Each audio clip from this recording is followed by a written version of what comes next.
Good afternoon, baseball fans. My name is Jacob Kelly. We are here for game two between the Miami Gardens Makos and the West Boca Snappers here at Burr Aronson Park in West Boca Raton, Florida. Here for game number two between these two teams. First pitch is downstairs for a ball. Set up the game. On the mound for the Snappers is Kevin Soltis, the right-handed pitcher for the Snappers, tossing it to Alex Whiteside behind home plate as that one sails upstairs for a ball. Up to the plate here for the Makos left fielder, Pablo Costales, left-handed batter's box, getting things underway here in game two. We'll watch three consecutive pitches miss the strike zone as he looks to be the first man aboard on the base pass here in game number two for the Makos. Frank Pena waiting in the on-deck circle. The 3-0 is upstairs, so that's three consecutive pitches that can't find the strike zone for Kevin Soltis.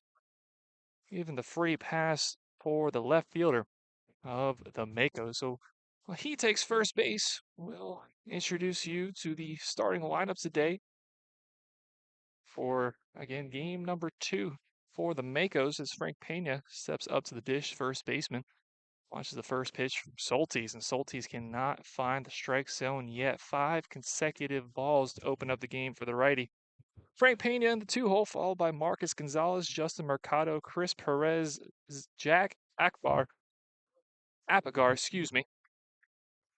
Damian Hernandez, Andy Iniguez, Trent McDougal, and Carlos Rubio round out the starting 10 today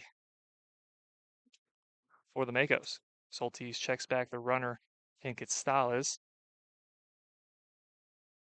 The stretch delivers, and again, Soltis not finding the command here early on as first baseman Pena dodges out of the way, and that's going to see a quick visit to the mound.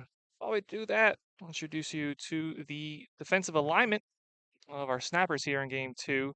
Starting off in left field with T.Y. Villardo, Charlie DeVito, and Xavier Hatfield.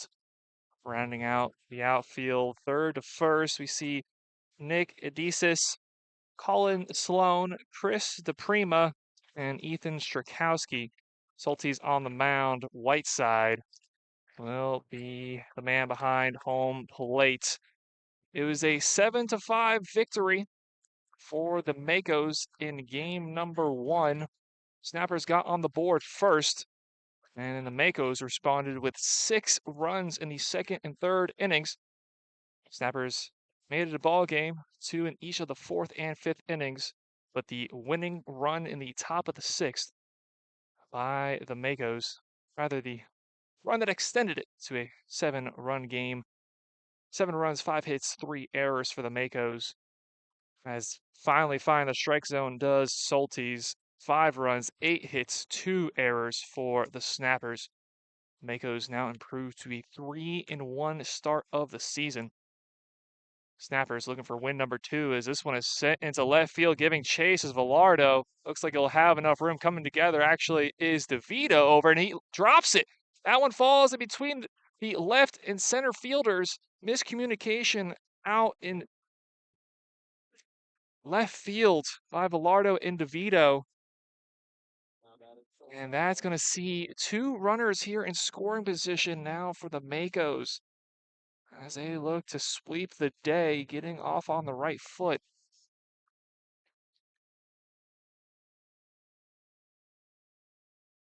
Costales on third, 90 feet from our first run here in game number 2. Pena out on second. We'll see if that'll be credited with an error or a double. I know what he would prefer. As that one misses upstairs to the man 3-hole, Marcus Gonzalez.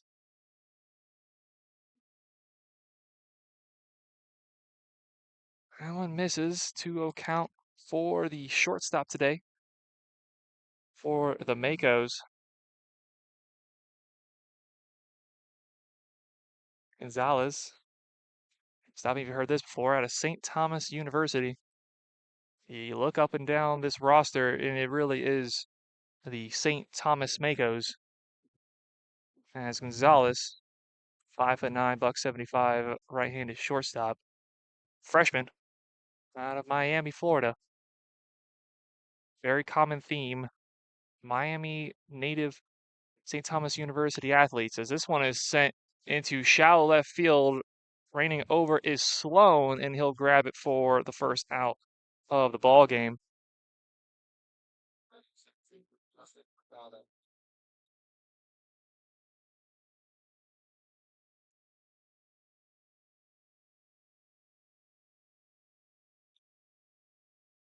Justin Mercado, a big RBI opportunity here. Mako teammates on third and second. Kevin Soltis opened up the game with six consecutive balls. Looking to get himself out of this jam. On the way there, the fastball looked like it had some late movement. Swinging strike from Mercado.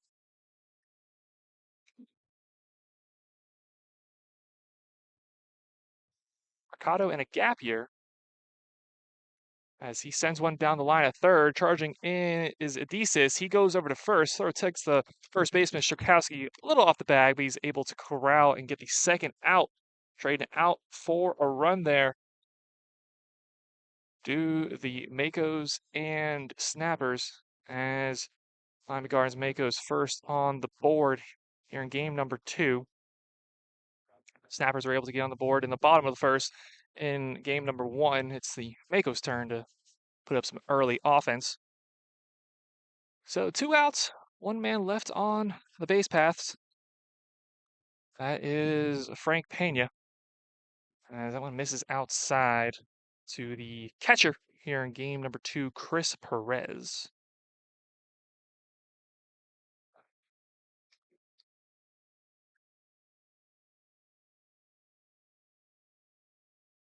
This one sent into deep right field, giving chase to Xavier Hatfield. DeVito coming over, and it will be DeVito.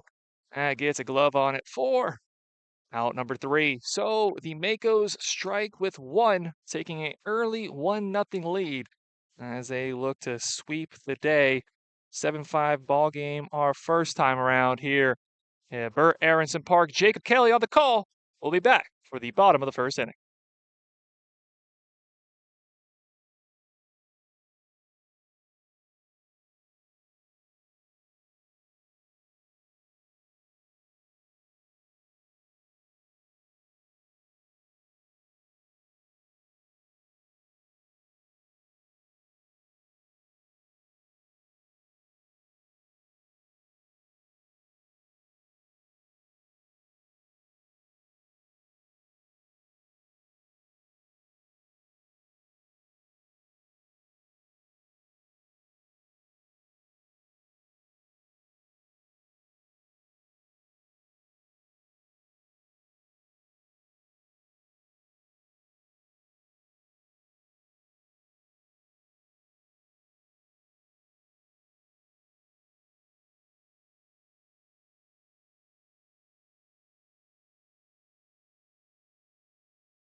Palm Beach County Sports Commission attracts sporting events and activities to Palm Beach County to enhance tourism and business, as well as promote sports across the Palm Beach community.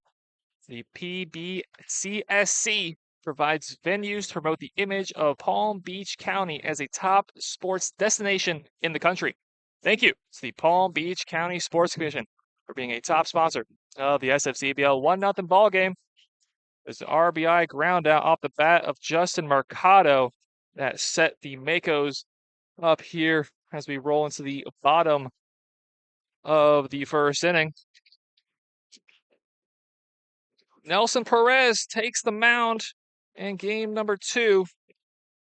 The righty for the Makos, tossing it to Chris Perez. Perez on Perez action for the Makos. Perez throws down to second to get us started here in the bottom of the first inning. Snappers home team here looking to get on the board as they gave up the 1 run there in the top. First man up to the plate, Xavier Hatfield. One of the snappers holding his spot from game number 1 steps up into the left-handed batter's box, shares a smile with Chris Perez behind home plate as Nelson delivers the first pitch. This one slapped into left. That'll get down. Falls kindly in front of Pablo Costales.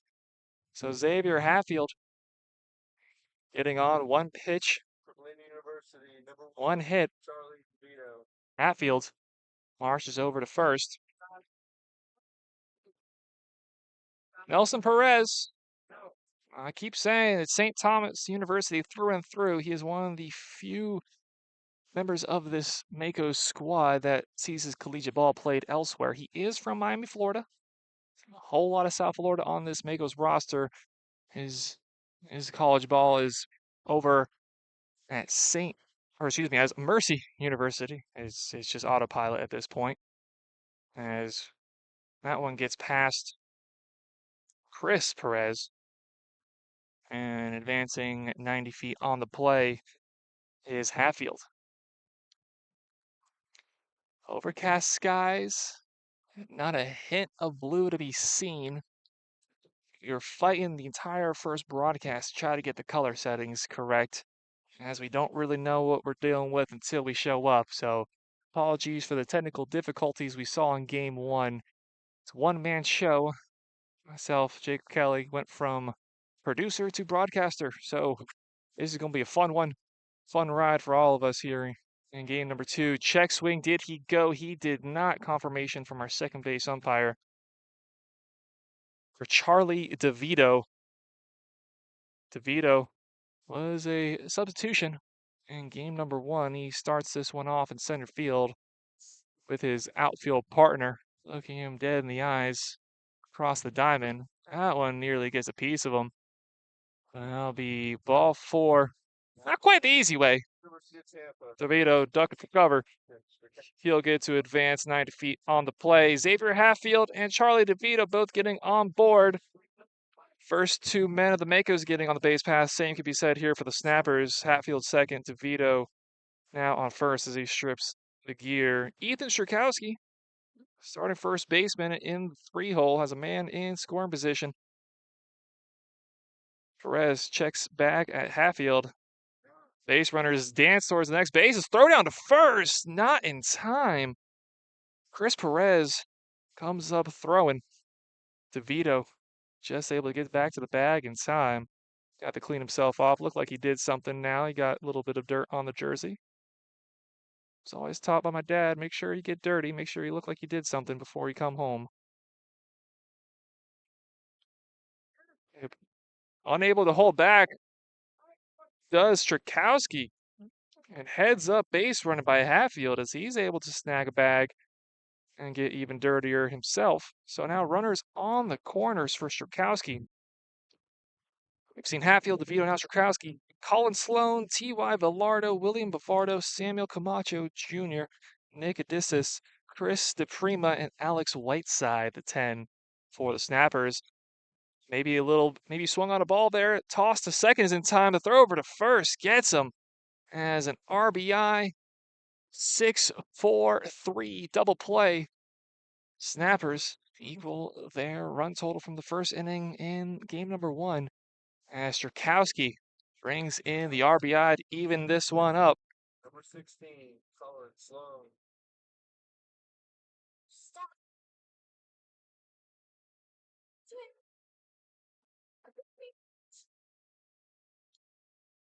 So the base is now clear of all Snappers. 1-1 game here in Boca Raton, Florida.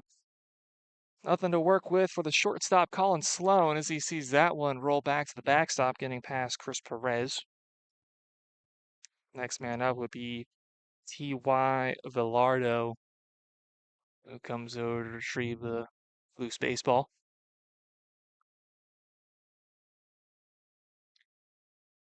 Swing and a miss. Breaking ball. Had the shortstop fooled as Perez looks to get out of this inning with the game just tied up at 1. There's been constant wind all day, Doesn't really look like it if you see the trees. Out in center field is very similar location, does not get the same result as Sloan is able to hold off. Looking like a southeast to west wind here. Amber Aronson, we're not very far from the Everglades, as you go all the way down about as far as Blaze Road takes you, and travel about a mile north. Beautiful area of Boca Raton, Florida. See luscious trees as far as the eyes can see, and a walk for Sloan, and looking to give some two-out life for the Snappers. Snappers in there. Well, it appears to me bright yellow uniforms might not be as bright to you as home, and fortunately, I'm not sure how much we're going to be able to change that for you, but we appreciate those of you tuning in. Appreciate those of you tuned in to both games here today. Got some Thursday morning baseball that has now bled into the middle afternoon. Sloan is introduced to the dirt over on first base. Frank Pena in the bag for the Makos. Bit of a moderate lead from the shortstop. Delivery from Perez misses. Take a look at the defensive positioning for the Makos left to right. Pablo Costales, Justin Mercado, Trent McDougal around the horn, around the infield. Andy Iniguez, Marcus Gonzalez, Carlos Rubio, and Frank Pena third to first. Swung on, sent down the line and right, trickling out of play. And that one rests atop the batting cages down the right field line. That's going to be a difficult one to go fetch, but somebody will. A couple of Makos already making their way down there as Sloan returns to his bag. Field in good condition relative to copious amounts of rain we've had to deal with down here in the South Florida area. That one misses outside. Breaking pitch didn't break.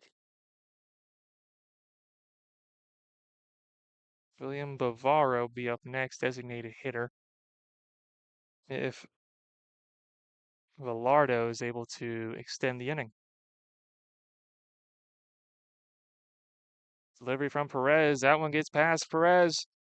One Perez to another is unsuccessful, and thinking three does Sloan. Thinks better of it ultimately, as Chris is able to rapidly get to the ball.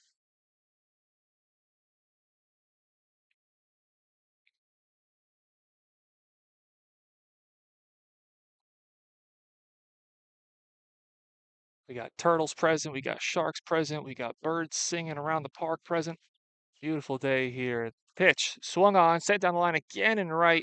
This one stays in the field play, however, not fair. So everyone will have to return to their positioning.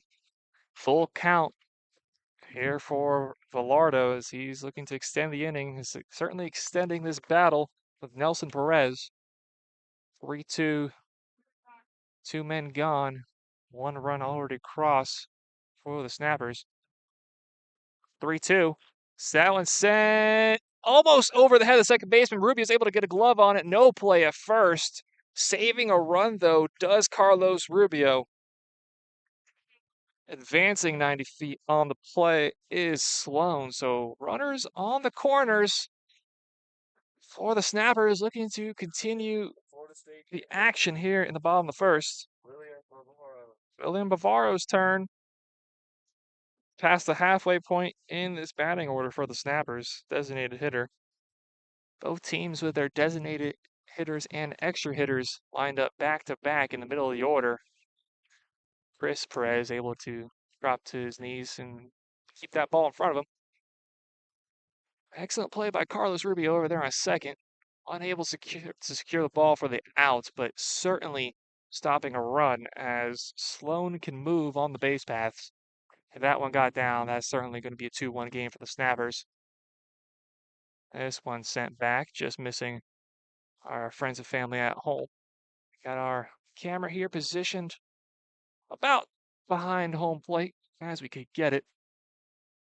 Attached to the chain link fence here at Aronson Park. So every time the ball gets hit back to the backstop, you guys get a slightly adjusted viewing of today's game. And again, Perez able to stay in front of that. Chris Perez has saved a run twice in this at bat, as both starting pitchers haven't quite found their form on the mound.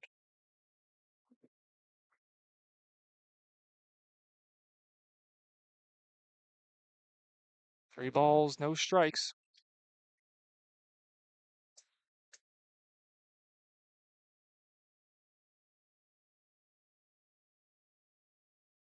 3-0 is downstairs.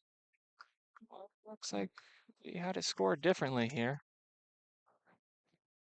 I guess this will now be the 3-0 pitch to the Florida State man.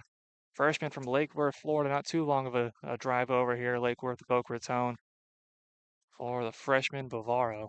The 3-0, that one catches the outside corner. 3-1 the count for the DH. 3-2, excuse me.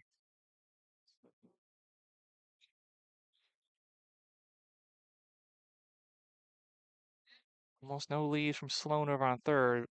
On the move, and that one is left upstairs. Moving on the pitch on the full count was Velardo. So bases full of snappers here in the bottom of the first inning. What has proven to be a very eventful inning, and looks like we're going to have a meeting of the minds on the mound. Pitching coach going out there for the Makos. Joining him is Chris Perez and Marcus Gonzalez. 1-1 ball game. Again, it was a 7-5 game that Makos took in game number 1. Let's look around the SFCBL. We've got 3 games that have come to their conclusions over at Kaiser. 10 a.m. start. No run or no lack of runs there. 13-8. The Iguanas take down the Fort Lauderdale Hooks. The road team takes it in Santa Luce's Boynton Beach Buccaneers over the Boca Raton Lions. 7-1 ball game. And then game number 1, 7-5 here at Burt Aronson Park. The Makos and Snappers underway. Action at Pompano Park between the Blazers and the Wave. The Wave out to a quick 5-1 advantage in the top of the third there. We'll run you through the action that will take place later today. As bases full of snappers, fastball catches the inside corner. Not a fan of it. Appeared to be Samuel Camacho Jr. He's got Bavaro, Velardo, and Sloan all on the base paths. 2 outs, so no room to work with. That one is able to get away from Perez and score the second run of the game for the Snappers. Perez with some excellent stops in our last at-bat to prevent a run coming through. Unable to do so there, so everybody advances 90 feet. Snappers take their first lead of the game. Advantage 1 for the Snappers, just as it was in the first inning last time. Clock approaching 2:30 p.m. 2-1 ball game. Pitch from Perez. That one's in there. Catches the bottom of the plate. So now Perez, Nelson that is, 1-2 count, looking to get himself out of the first. 1-2 pitch. Breaking ball. That one sent back where it came from, off the glove of Perez. No play to be found as he throws to the first. Looks like he was caught in 2 minds as that one ends up in right field. Perez, last second, deciding to hold back. His mind said no, but his body said yes. And that ball ends up rolling about 5 feet into right field, bringing home runs 3 and 4 for the Snappers. Sun makes an appearance. Look at that. What's that orange thing up there doing here today? See a little bit of blue, maybe? Or maybe that's just some black from the clouds. Hard to say, but I definitely see some sun emerging around my easy up here. A very welcome sight. Again, last 3 days, nothing but rain as that one settles in there for a strike. How does Nelson Perez respond?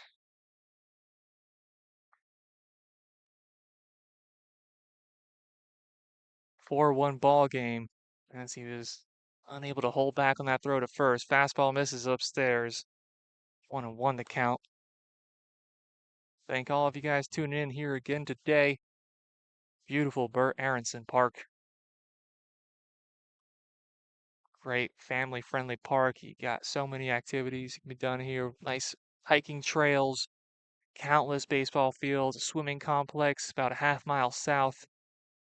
Break a pitch. Sees Adhesis duck for cover.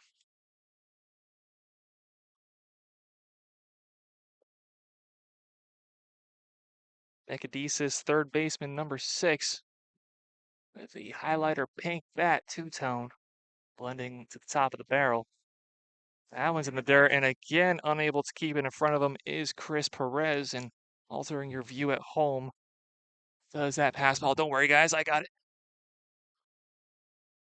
A little bit of double duty here for your commentator. Little technician and broadcasting for all of you tuning in today here on the SFCBL YouTube channel. Biggest difficulty for me now is just keeping up with the scoreboard as the action is flying. Pitch from Perez, cut on, trickle down the line, and that'll rest just west or just north. I guess we're positioned of the home team dugout. Third base coach grabs himself a souvenir. He'll be the second baseman, Chris DePrima. He'll be up next for the Snappers if Adhesis is able to extend the inning. That one misses outside. Free pass for Adhesis. Number 12, Yale University, Chris Chris DePrima, excuse me, I had the enunciation wrong. Walking up to some Erica Baidu. Didn't you know? Didn't you know the Snappers have come out hot here in the bottom of the first inning? I don't get paid extra for the puns, so you're just going to have to deal with me. That one, what a play by Perez, getting the glove on it. I mean, every inch there from Perez mattered. The 6'2" 210 man from Eckerd College. Perez was 5'11", may have not got a grasp on that one, but able to keep the runners on first and second. That one misses outside. As we haven't seen so much command yet from our righties on the mound. I look to either side. I don't see any action in the bullpen, so this is going to be Nelson Perez's jam to get out of. Fastball in there, catches the outside corner. 2-1 the count. I think I can confirm last inning the Frank Pena double was in fact a double. No error charge, so Frank Pena with the double for the Makos in the top of the inning. One error on the board, that coming from Nelson Perez on the throw to first. And he tried to hold back on. 3-1 count now. So second baseman DePrima.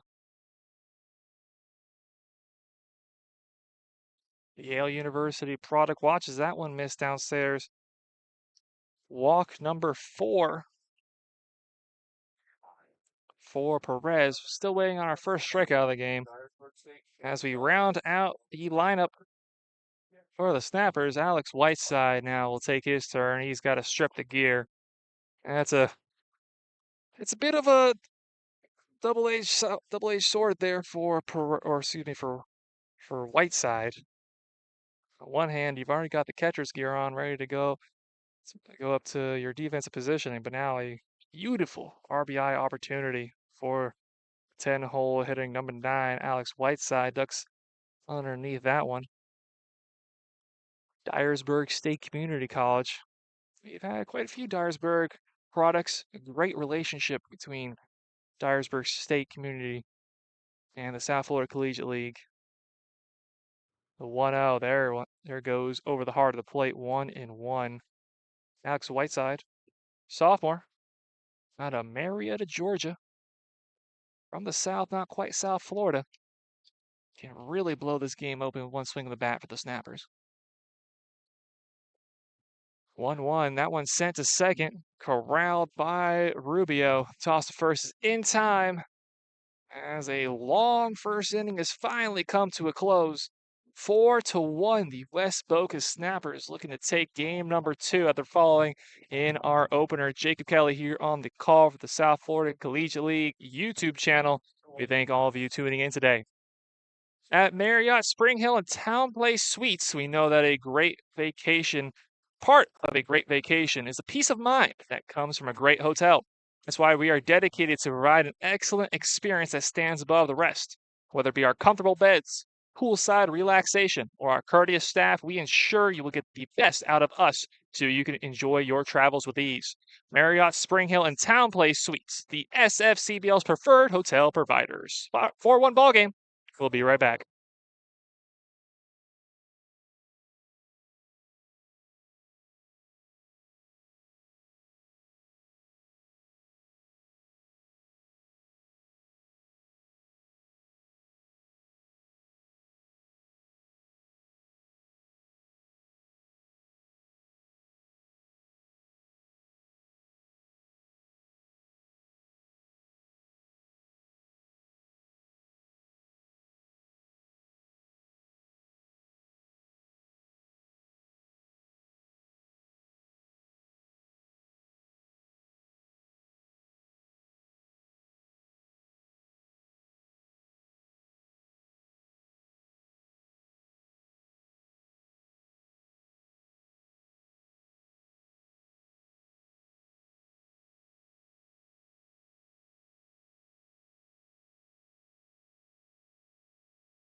Back here at Burt Aronson Park here in Boca Raton, Florida. Jacob Kelly for the South Florida Collegiate Baseball League 4-1 ball game. Snappers were up with 4 bat around there in the bottom of the inning.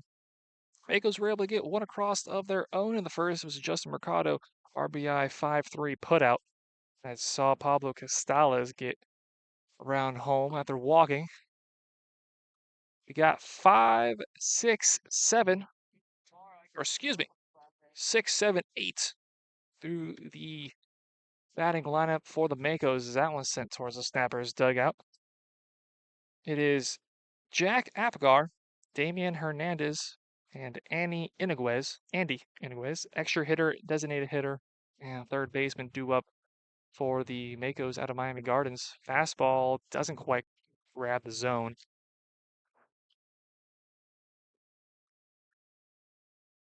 Apgar is 0 for 1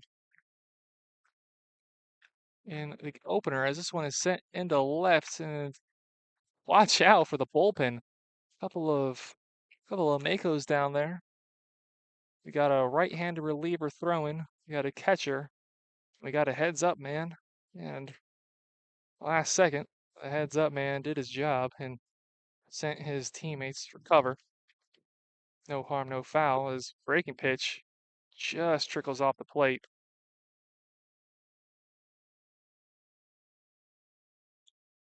2-2 count here for the extra hitter.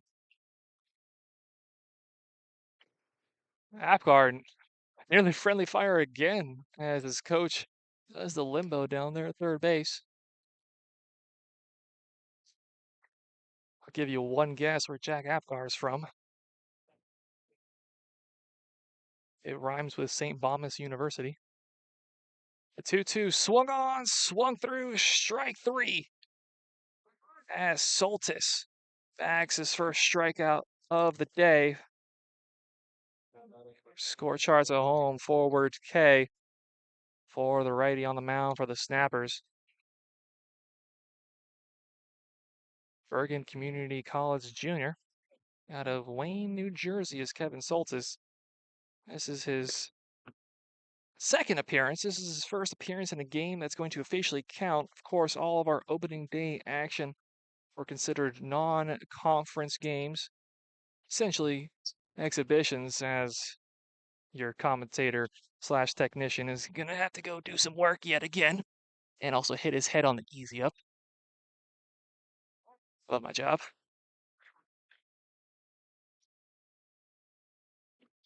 Another breaking ball, that one unable to kiss the top of the zone. Soltis. Prior action was one inning of work in the 5-3 loss. That was the championship rematch between the Snappers and the Blazers. Blazers reigned victorious, as able to check his swing, it appears. In fact, it did. Does Damian Hernandez gets the approval from his dugout. Blazers were dominant last season, the regular season champs, unable to take it home in the championship game as Snappers won 2 out of 3 to tie the Hialeah Lions for league history, 4 championships apiece, standing atop of the championship standings.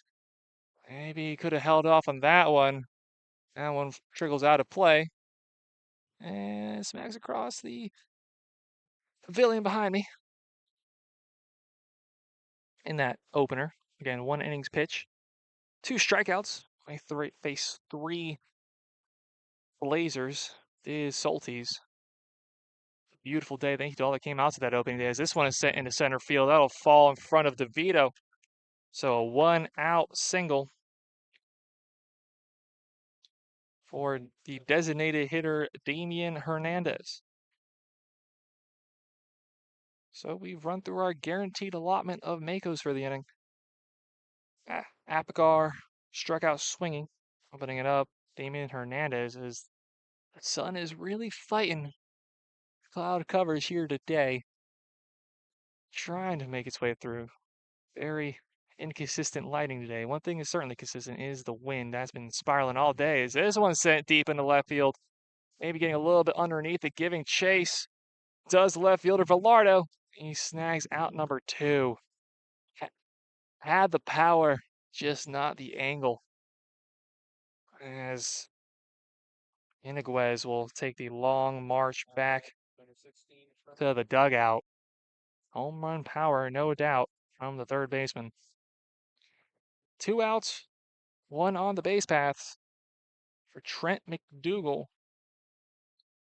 2 remaining Makos have yet to make an appearance in this game. McDougal and Carlos Rubio, who saved a run in the bottom of the first, second baseman in the on-deck circle. Good jump from the man on first, and the big boy, the designated hitter, Damian Hernandez, scooting along. Sometimes you forget about those designated hitters. They're in there for the power. You can see a wry smile from our second base umpire as that was greeted by applause from our away dugout. Fastball, no doubt about it. Those designated hitters are tricky. They're there for their power and their hitting ability. Got a little bit more meat on the bones. Get some home run power there, does Damian Hernandez. But hey, watch out. He's got some wheels too. In the dirt, Whiteside slides to his right, keeps it in front of him.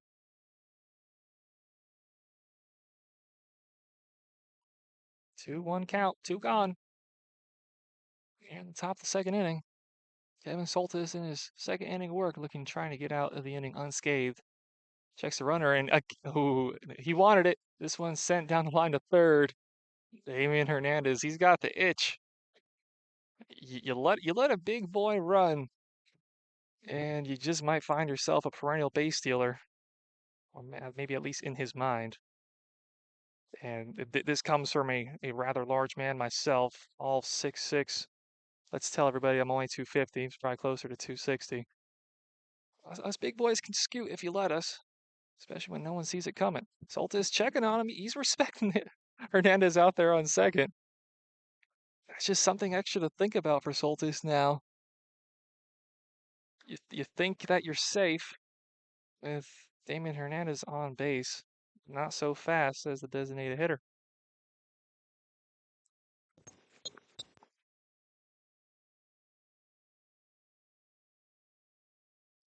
Swung on. This one will trickle just in front of the plate. Whiteside grabs it down at first to Strakowski to get the final out of the inning. Hernandez's work on the base paths goes without reward as we close out the top of the second inning. 4-1 ball game. Snappers looking to continue the scoring output when we come back. Do not let injuries slow you down. MD now has 110 locations across the state of Florida and centers in 20 different states. You'll get the best care from our award-winning physicians to get you back on your feet. Whether it's a fastball to the head, we've almost seen a couple of those today, or any injury that comes your way, when you need help, you want MD Now's consistent and fast care. Thank you, MD Now, for taking care of SFCBL athletes and families. MD Now, also the sponsor of our All-Star game later this season. Thank you, MD Now. Jabe Kelly, SFCBL on YouTube. We will be right back.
Bottom of the second, starting off here, same way we did in the bottom of the first as the Snappers saw all 10 men come up to the plate. Xavier Hatfield, yet again, as breaking pitch misses upstairs.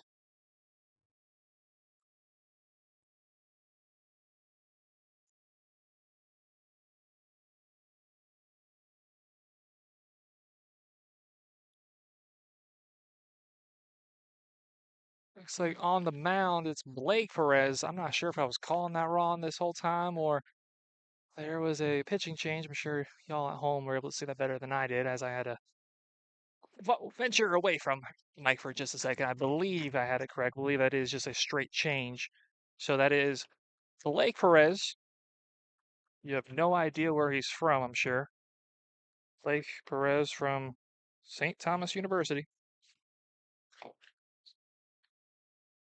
As his first attempt goes pretty similar to first attempt of Nelson Perez. As he sees Xavier Hatfield, he gets first. First time was by a single. This time via the walk, as Xavier Hatfield has gotten to first now 2 times in today's game. Blake Perez, righty, 5'11", buck 90, as he misses there. St. Thomas University freshman. A little bit of North Miami over in Plantation, Florida. Plantation Sunrise area. I'm sure some of y'all watch. Went to the watch party last night. Florida Panthers, Edmonton Oilers. I could say as a Panthers fan, unfortunate. See them drop that game 4-3, but should be a good series between same two teams from last time around.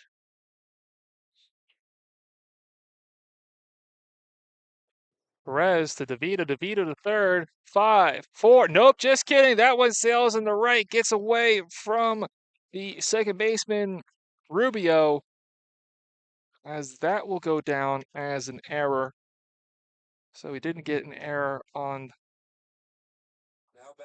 or excuse me, I had my teams confused there. It's gonna be a second error of the game for the Makos, as that one gets away from Rubio. Andy Iniguez there. So it's going to be E5 getting painted to first. Now runners on the corners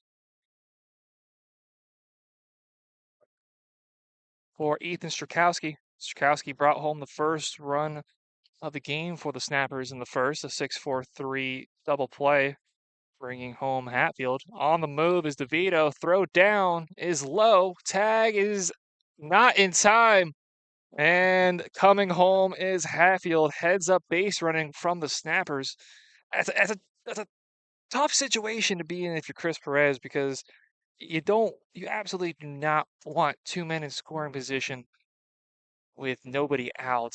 However, it's just pretty much about every time we see that go down in here in the SFCBL, when the throw's down to second, you're almost guaranteeing a run, and that puts up run number 5 for the Snappers. That one's set into left center. That'll get down. Rounding third is DeVito. Strakowski with 2 RBIs here. Applause from the crowd. Applause from his dugout as the Snappers hold a very comfortable 6-1 lead here in game number 2.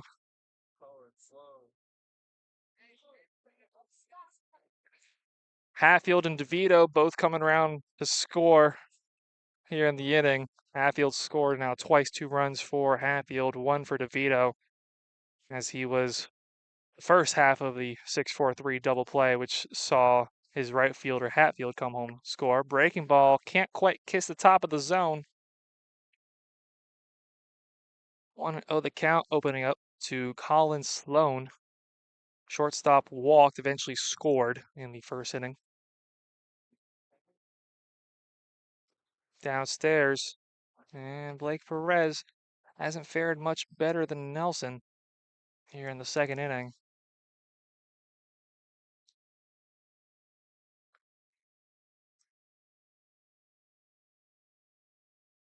T.Y. Villardo steps to the on-deck circle as that will be sent down the line at third. Great hands by the Snappers third base coach.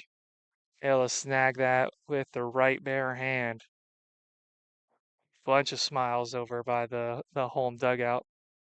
He still got it. Coach Gill still got some pep in his step. Very conservative lead over first by Strakowski. We already seen one big boy scoot. We'll see if Strakowski decides not doing it now, at least, as this one will be sent over into. Will it get there? No, not quite. It bounces just short of the field to our south. Quad complex here. Not quite the quad complex that we see at Santa Lucis, as action underway there between the Bucks and the Lions. Got a couple softball fields. We got a 350 either pole. 350 around the horn here. Left, center, and right. It's absolutely fascinating.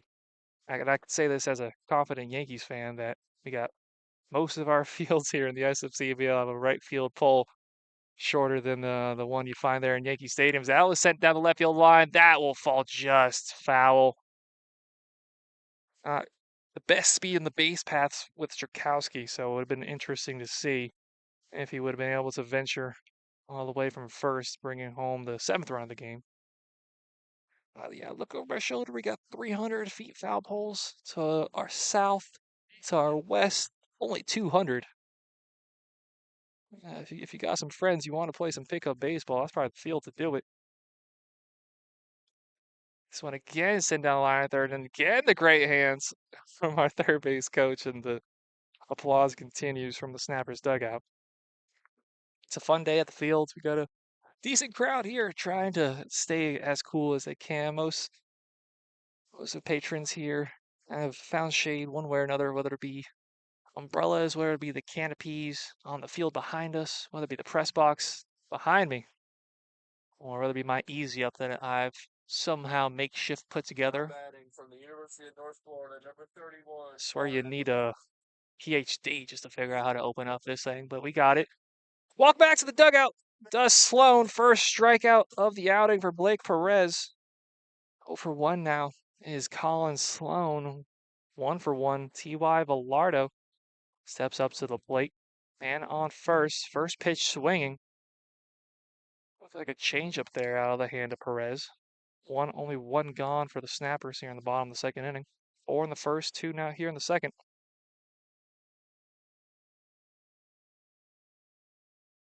On the season, Villardo batting .300, looking for his first RBI as he sends this one sky high into left center, calling off his left fielder calling off his left fielder Gonzalez does Mercado, as that brings the second out of the inning.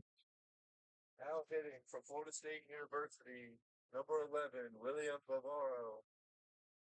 So William Bavaro, the Seminole, steps up to the plate. I nearly wore my Florida Gators National Championship 2025 t-shirt here today, and he might be glad I didn't. Might have gotten a few sideways looks had I done so.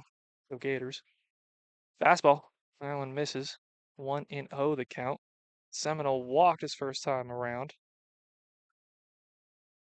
Part of a lineup that batted around in the first, a little over halfway through, continuing that here in the second as he watches 2 straight pitches miss downstairs.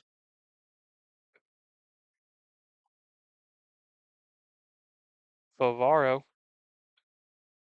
333 batting average, 4 for 12 in the junior campaign as he swings at an inside call. Probably would have been a call strike. He just turns around to our umpire for confirmation. I believe he gave him a little nod there. 2-1 count now. Again, very conservative lead over on first. This one cut on the third. That gets away from Iniguez. A half inning to forget for Andy Iniguez. Might get his second error of the game. Play on the official scoring for that one. As of now, matter of fact, I don't have him listed as an error earlier on in the inning. So we might have some very kind scorekeepers behind me in the press box. Some kind scorekeepers that are enjoying AC that I am not. It's all good. It's a warm day. Had the temperature pulled up a minute ago. What we're looking at right now, 88 degrees and cloudy. Don't let the clouds fool you. It is still hot. Throw down. Just kidding. As Perez thought about it, ultimately pulls back as Bavaro grabs the bag.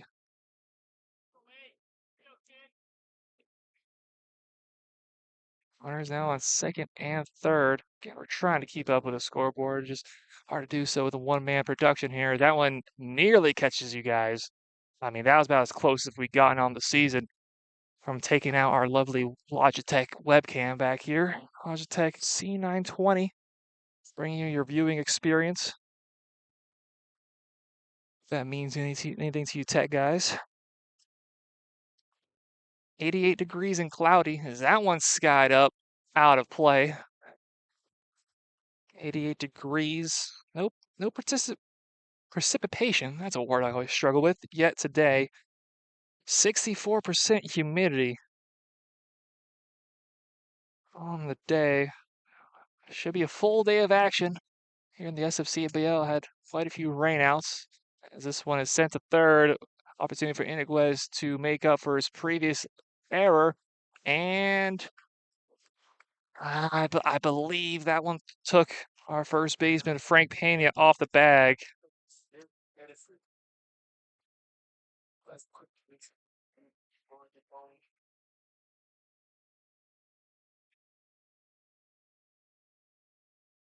And I'll score another run for the Snappers. Big boy Ethan Strakowski comes home to score.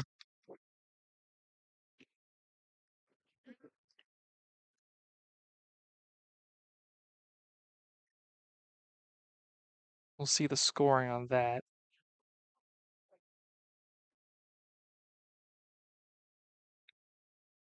Chris DePrima, his second attempt, walked his first. He sends one down the line and right, and that's falling fair.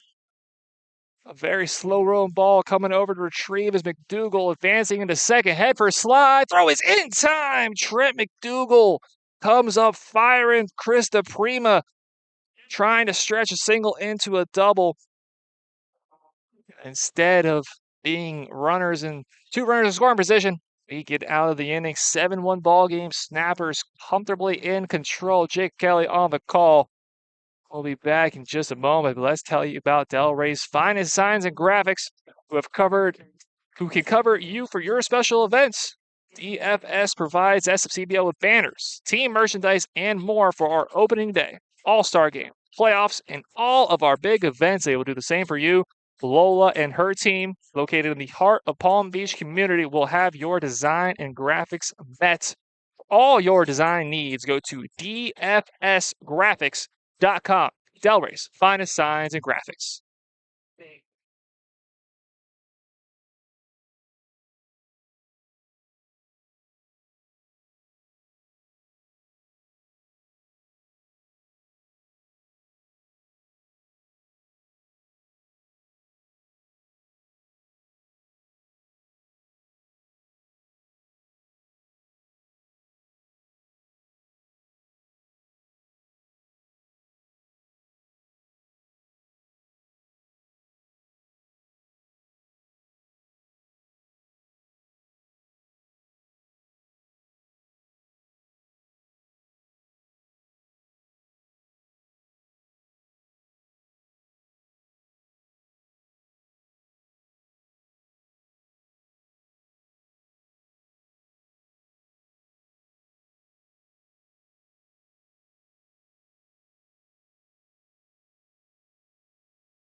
Try to get a quick bite to eat, but we are back well past lunchtime, well past my lunchtime, certainly.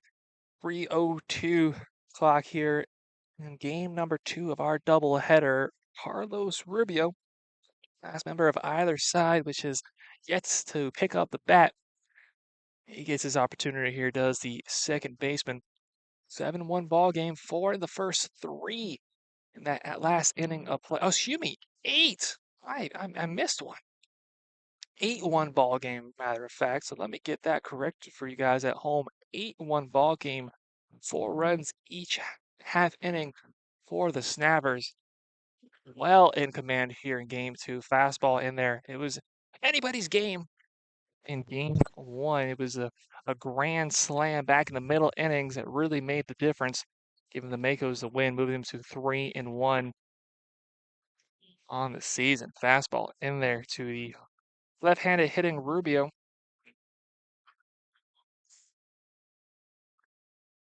Carlos, a gap year, freshman, 5'9" out of Fort Lauderdale.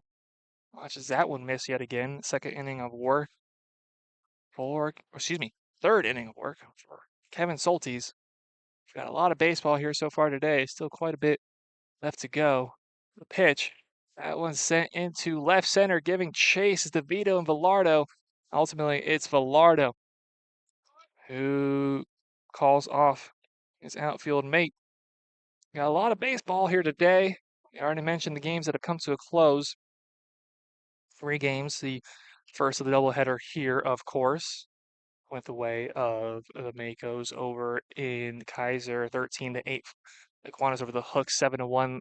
Bucks over the Lions. It is now a 10-1 game. The Wave over the Blazers.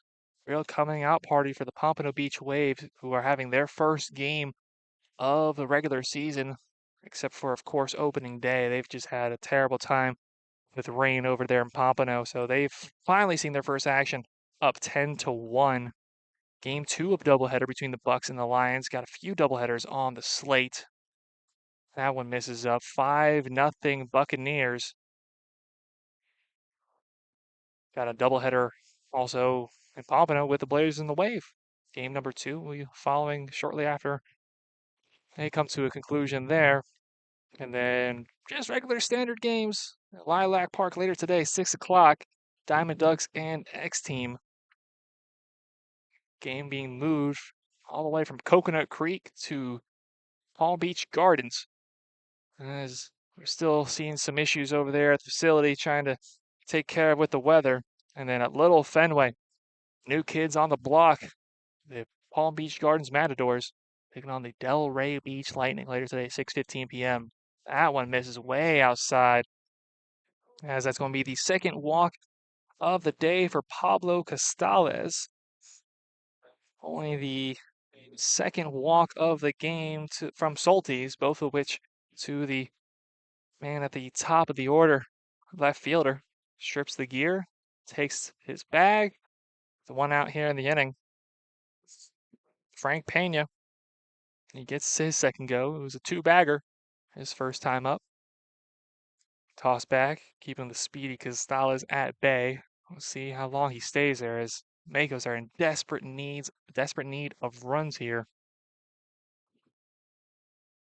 And again, Soltis introduces Costales to the first base bag. Costales is the lone run of the game for the Makos. Came in off a RBI 5-3 ground out, trading it out for a run off the bat of Justin Mercado upstairs. That one misses yet again from Soltis. Starting to pick up the pitch count here, and inning number 3 is Soltis. Really the only thing that could get him off his horse is his amount of pitches thrown, and that one misses again just upstairs. Just didn't catch the letters. Marcus Gonzalez awaits the on-deck circle.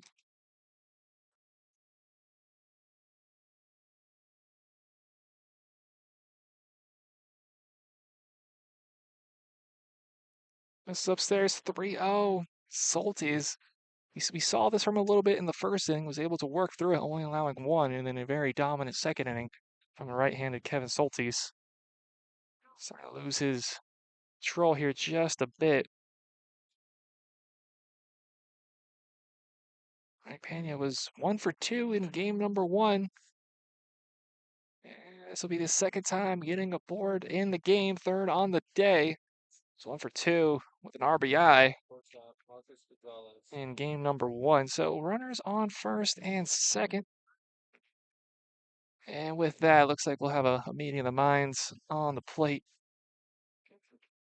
for the Snappers. Thank you all for tuning in to the SFCBL YouTube channel. Of course, all broadcasts here on the SFCBL YouTube channel free as charged.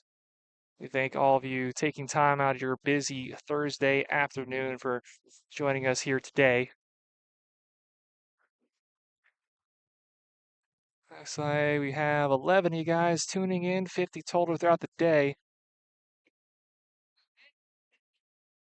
An hour and 5 minutes into this broadcast.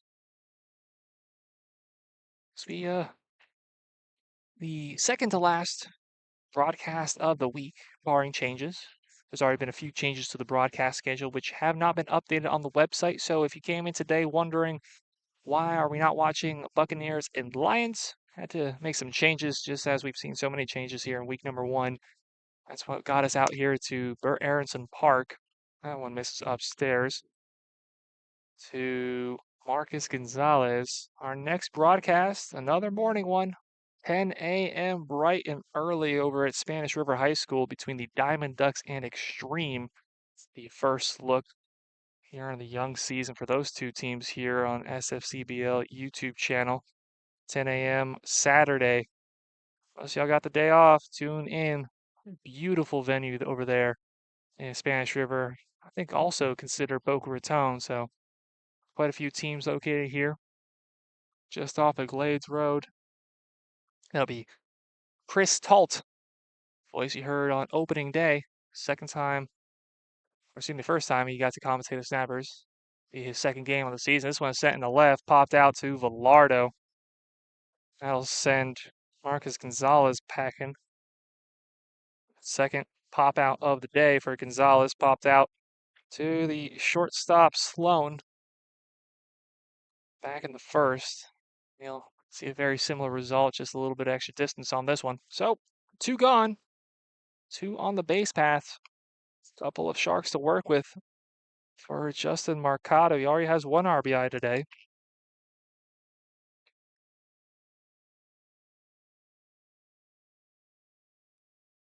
Changeup misses upstairs. 1-0 the count. Gonzalez now moves to 1-6 on the season.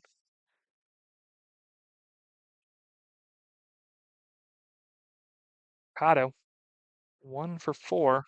2 RBIs already, though. Watches that one miss 2-0. The count.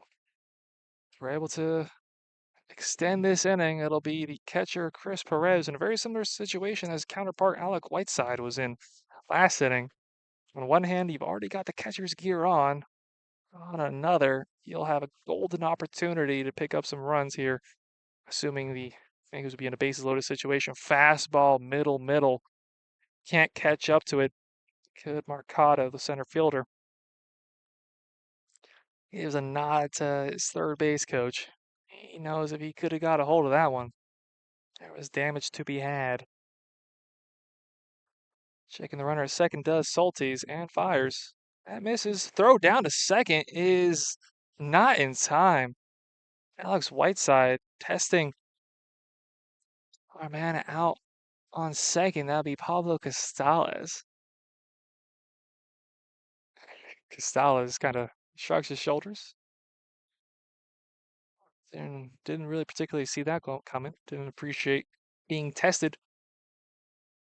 Second base and shortstop playing straight up, so he can be given quite a big room to roam. Breaking ball, beautiful pitch, coming back over the heart of the plate. 3-2 the count. Runners will be on the move here. Costales and Pena on the move. Doesn't get the call. And that'll load the bases. It goes as far as the eye can see. One swing of the bat will bring them back to this ball game, trailing by 7. And we talked about a similar situation for Alex Whiteside, and behind the plate for the Snappers had to strip the catcher's gear to take the plate, as does our man behind home plate for the Makos, Chris Perez. Golden RBI opportunity. The man behind home plate for the Makos. Third walk of the game for Salties, as there is a arm getting loose down in the bullpen. This one looks playable and is quick to his feet. Alex Whiteside gets the Snappers out of the jam. 8-1 ball game as we've played 3.5 innings, or rather 2.5 innings, rolling into the bottom of the third inning. All Snappers in game 2 looking for their second win on the season.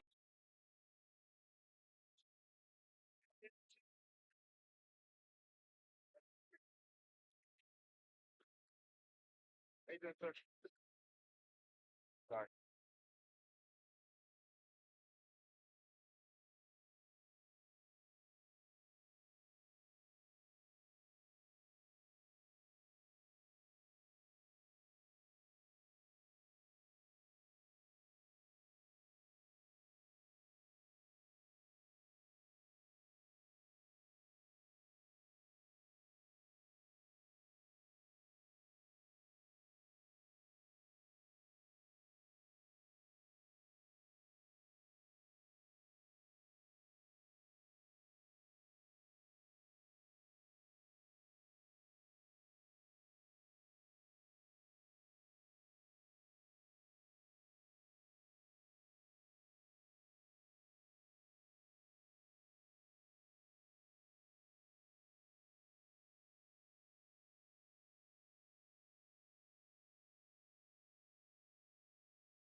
Law offices of Sala Astarita Cox offers their clients the best experience in areas of securities enforcement, regulation, arbitration, and litigation. James Sala and his team of expert attorneys provide individualized attention while your white collar crime cases. SAC has law offices available in Boca Raton as well as New Jersey and New York. Call 561 989 9080. 561 989 9080 for consultation today. Sala Astarita Cox, your go to representation for your white collar troubles. 8-1 ball game. We'll have a new man on the mound for the Snappers when they see the field looking to continue bagging the runs. 4 runs each of the first 2 innings. 8-1 ball game. It is Chris DePrima up at the plate. It'll be 9, 10, and back to the top with DePrima, Whiteside, and Hatfield. Hatfield's had a great day so far. He's gotten on bases twice, singled and walked. He's come around to score both times. So 100% success rate for on base and scoring for Hatfield. This one cut on into center, giving chase. Does a center fielder, Justin Mercado. That'll one hop in front of him. DePrima getting on base. Now batted, number 9, Dyersburg State Community College, Alex Whiteside. DePrima 2 for 2 on the day. Singled, but was then thrown out on a 9-6 putout. So 2 for 2 here in game number 2 for DePrima. As Alex Whiteside watches one catch the bottom right third of the strike zone. Got some defensive positioning changes to tell you about after this one. Fastball just misses.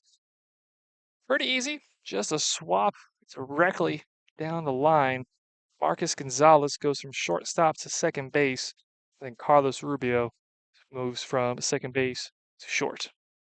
Swung on, grounded to Rubio, aforementioned, flips to second. That one's good. Throw over to first, unable to get the speedy catcher in Whiteside. So score that a 6-4 fielder's choice. Gets Whiteside on base for the first time in this game. Little non-baseball news. Aaron Rodgers just signed with the Steelers. I know our operations manager, Bill Hanksack, back at the studio, probably happy about that one. Or maybe not. Pretty controversial opinions when it comes to good old Aaron Rodgers. And on first for the top of the order, Xavier Hatfield steps back up to the left-handed batter's box as he sends this one into shallow left. Calling off everybody is Rubio's. He's now been involved with the first 2 outs in the bottom of the third. Now hitting from Lincoln University, Charlie DeVito.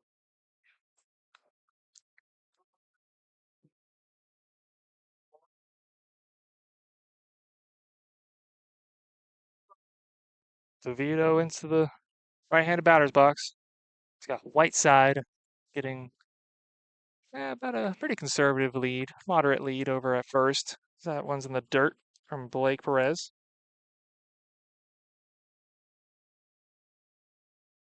DeVito's has got on the base paths twice today here in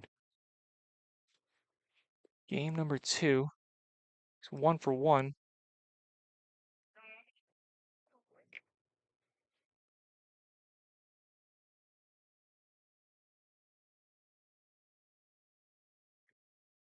That one catches the ball on the plate.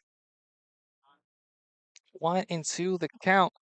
Makos looking to get out of the inning unscathed for the first time in game number 2. Perez fires. That one's sent back, and yep, I'm going to have to fix that one. All right, let's get up.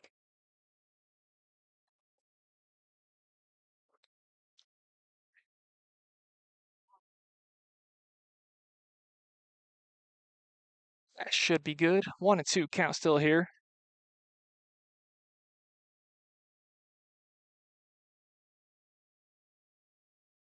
Wind dying down momentarily.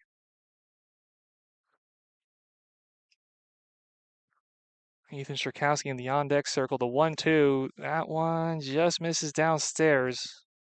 Looks like Perez behind home plate didn't agree with that. It was about a half step to the dugout. His first baseman had a similar mindset.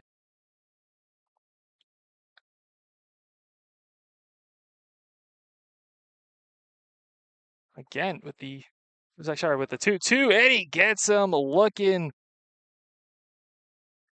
That's the second strikeout of the game for the Makos. Second strikeout for Blake Perez. This one looking as the Snappers leave one on the base pass. Still a 8-1 game, a scoreless third. Our first scoreless inning here in game number 2. Thank you all for tuning in today. Before we go, the law offices of Thompson and Thomas will fight for you to get the compensation you deserve. Vehicle accidents, personal injury, real estate, workers' comp, and more. Thompson and Thomas will have you covered. TNT will fight for you like family, treating your case with the specialized care we would want for our very own. For top level and caring attorneys, Thompson and Thomas has you covered. For a free consultation today, go to tntlegal.com for Thompson and Thomas.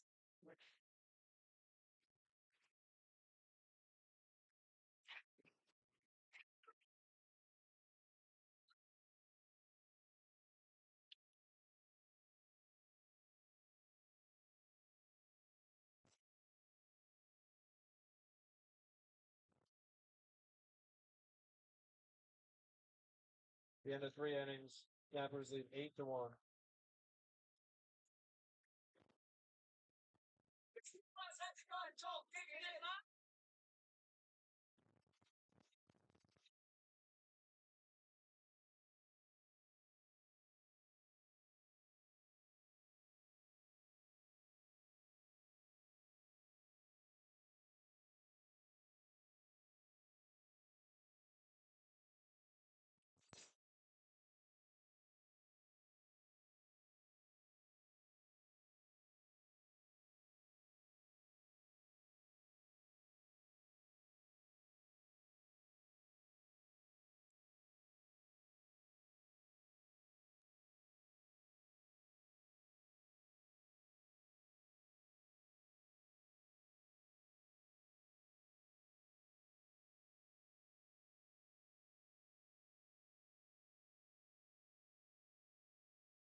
Jack at Snappers dip into the bullpen.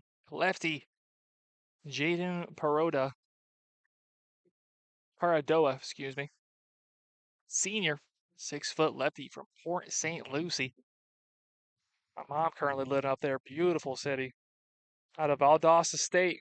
Talked about Dyersburg a couple innings ago. Another school in Valdosta State University. Great relationship here with the SFCBL. Always sending players over and always a lot of success out of whoever they give us. This is the second inning of work for Paradoa. Also got a part of the 5-3 loss against the Blazers in opening day. Faced 3 hitters, 1 strikeout. That was a lovely day for our scorekeepers and broadcasters. The constant rotation of pitchers in the exhibition games. It was a wonderful outing over at Santa Lucis High School. Thank you again to all that came out and made it special. Fought the elements just that we had here in opening week. As going down on strikes does Jack Apgar. Second time today he goes down swinging. Back-to-back Ks for Apgar. It's Apgar, Damian Hernandez, and Andy Iniguez. The 3 due up here in the top of the 4th. Fastball in there. Hernandez singled his first time at the plate. Stole the bag. Much to the admiration of his dugout.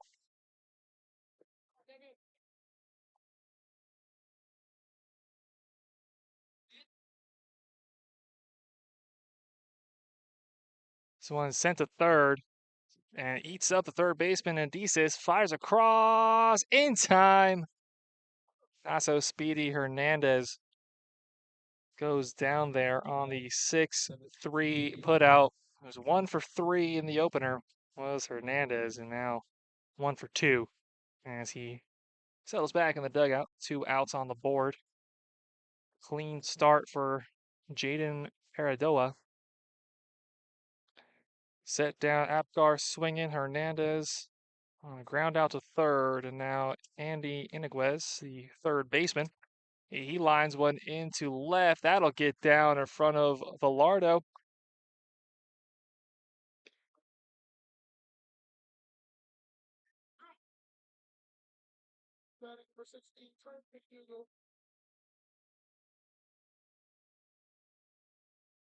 Hit number 7 already. Excuse me. I have that backwards. Hit number 4, rather, for the Makos. Paradoa, and he's got him in a rundown. Throw down to second. Not in time as that almost went into left. Colin Sloan just able to show the hops and get a glove on it. So Paradoa nearly got them out of the inning with the pickoff move. Caught Andy Iniguez lacking, but Andy was able to get now in scoring position for Mako's second run of the ball game.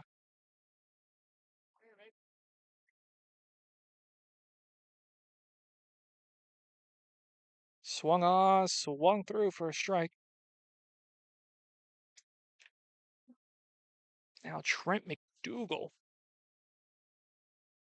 just got enough contact to dribble it about 3 feet in front of Alex Whiteside. Is that one sent back? Did it hit or did it affect the camera? Doesn't look so.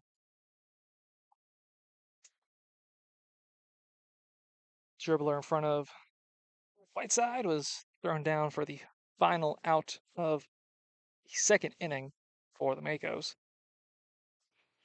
Again, that one fouled back. Now 2 strikes. Is that one? I think that made its way over to our field behind us. Oh, nope, not the fence. Nestling in between 2 of our fans sitting over in the shade. Not a lot of shade to be found here, but certainly those who are here are taking advantage of it. 2 strike count is upstairs. 1-2 the count goes for McDougal.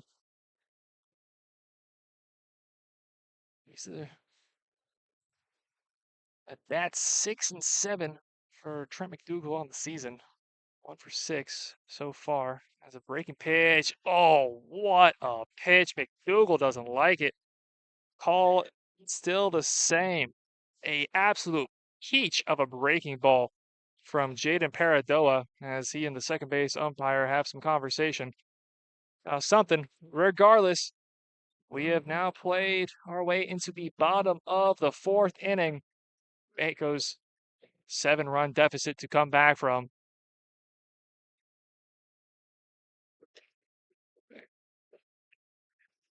Sorry.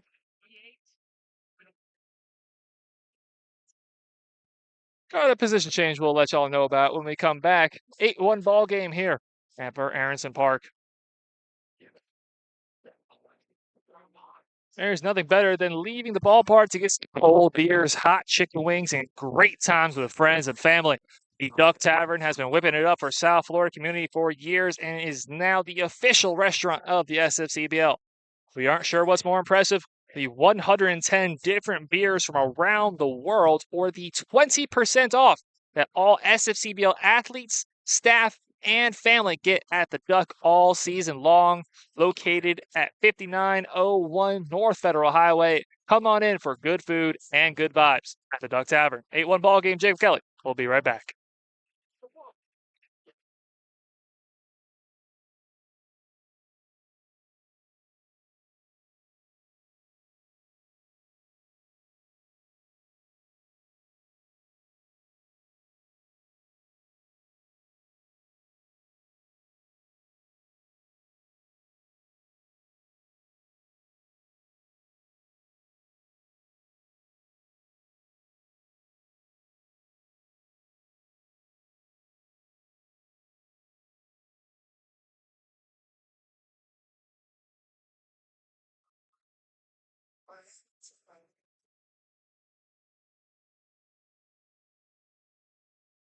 First baseman Ethan Strakowski.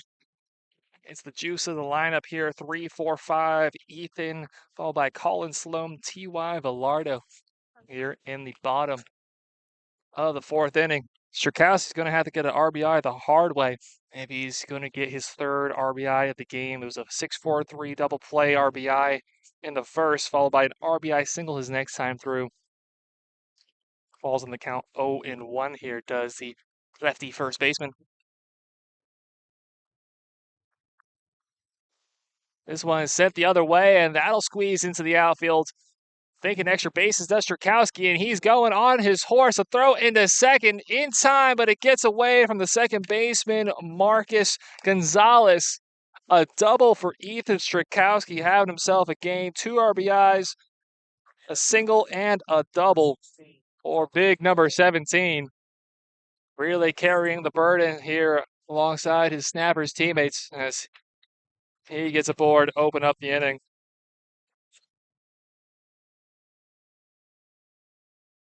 Slight defensive positioning shift took Carlos Rubio away from his normal position spot. Maybe would have got that and been in a normal position, but that's the game we play. The lefty able to take one opposite field. So he resides on second for Colin Sloan. He's 0 for 1, a walk and a strikeout. Struck out swinging last time to Blake Perez, who continues on the mound for the Makos. Came in second inning in relief for Nelson Perez. Changeup, maybe a curve. Does not catch the top of the plate.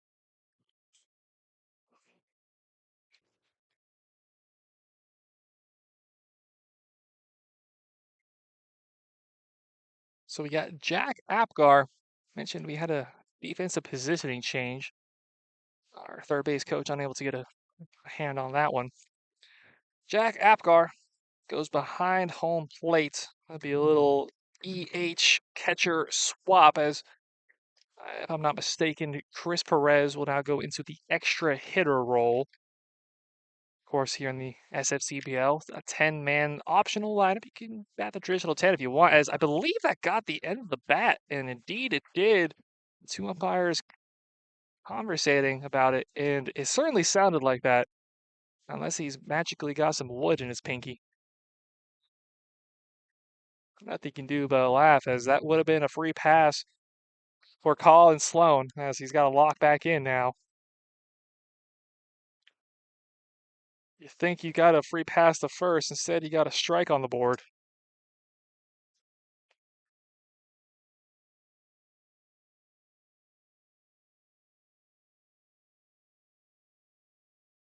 Sloan settles back into the right-handed batter's box. Perez fires. This one hitting the left. Will that stay fair? It does not. Stays in the field just barely, giving chases Castales. Back-to-back foul balls. Very different looking foul balls for Colin Sloan. Couldn't have been farther apart if he tried. I suppose maybe he sent one 350 down the line over the fence foul. I mean, it may have been slightly more electric, but you saw the pop off the bat from the powerful Colin Sloan. Very talented shortstop here for the Snappers. He can move on the base paths. He can provide power. A couple of Yale University products here on the Snappers team. This one sent high into the cloudy sky. And that white baseball on the white cloud background makes it a bit more difficult of a play for Frank Pena. But Colin Sloan takes the long march back to the dugout. He's now 0 for 2 on the day.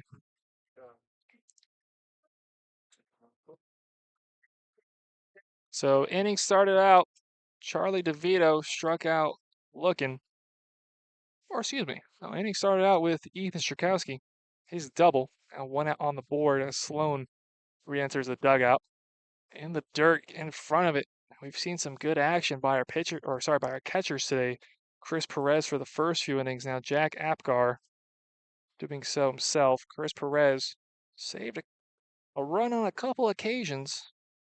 Unfortunately for the Makos, those runs came around to score regardless, but you can't take away from the play from Chris Perez in the first few innings behind home plate. He'll have a much easier job of extra hitter Beautiful breaking pitch there.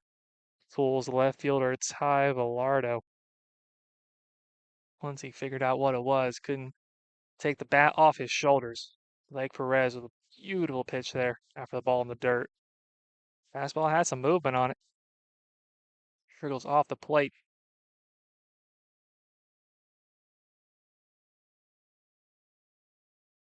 2-1 the count, 1 out. 2 and a third innings so far for Blake Perez.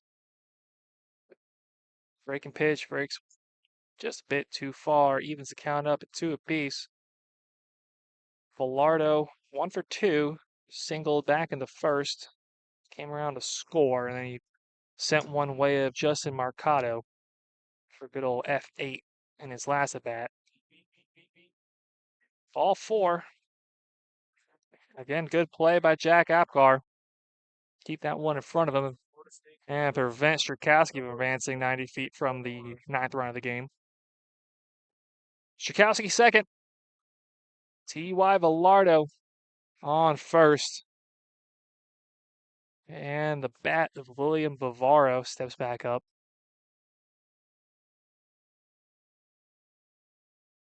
Grounded out of play. Next up will be Samuel Camacho Jr., the extra hitter. BHEH pairing. 0 for 1 on the day is Bavaro, walked in his first appearance, and then reached via an error from Andy Iniquez, which I can't confirm has now officially been given.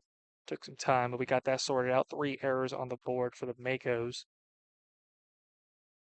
1 run, 3 hits, 3 errors from the team out of Miami Gardens. And the home team here in West Boca Raton, 8, 7, and 0. Very clean game from the Snappers. When you got more runs than you have hits, that could go either way, but certainly a great outing here in game number 2 by the West Boca Snappers.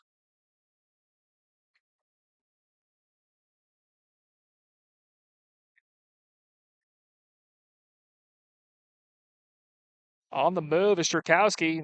No swing, no throw. So Ethan Strakowski taking a page out of Damian Hernandez's playbook. A couple of non-traditional bag swipers on the move here today. Runners on the corners. We'll see if the man at first is on the move. Deking towards second. Does Villaro.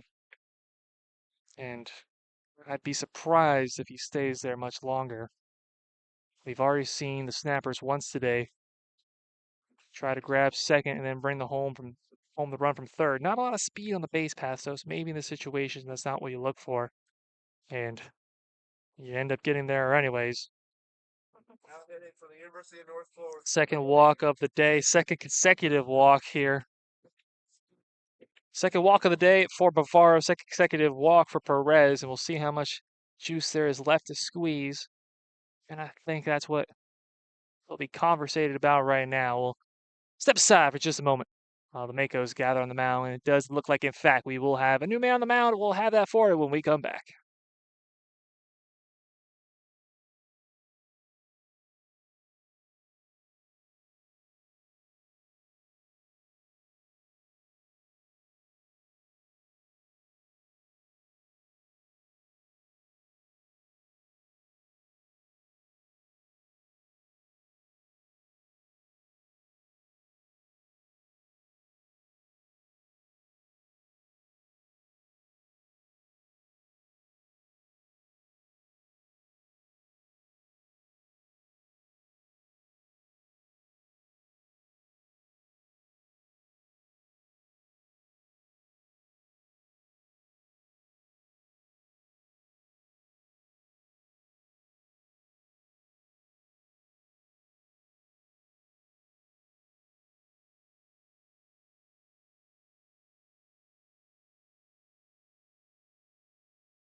We are in 10-run rule territory here at the bottom of the fourth inning. One swing could very much end it and make it a very short relief mission for John Lukauer, the third man that has taken the mound for the Makos here today. I bet you $1 million you have no idea what school he goes to. That's correct, St. Thomas University. And his first breaking pitch is an absolute peach. Catches the inside of the zone. Hollywood, Florida, hometown for Lukauer. 5'10" righty freshman here in his second outing of the season. Got work back on opening day in the 6-1 loss to the Extreme. Gave up 1 hit in 5 batters faced. As he'll look to keep this game going. 1-1 count. Back-to-back breaking balls and some serious movement there. Out of the hand from the 5'10" righty. Bases full of snappers. Snappers as far as the eyes can see. Strakowski on third. Bilardo on second. Fastball that sent sky high into shallow left field. Looks like it's Rubio calling everybody off. And in fact, that is the case. He snags the out. Second out of the inning. As that one touched the sky. So Samuel Camacho Jr. takes a long trot back to first base. Got an RBI back in the first inning. Unable to bring home any of his teammates around the base path. So 2 gone, 8-1. Now steps up is the third baseman, Nick Adizes.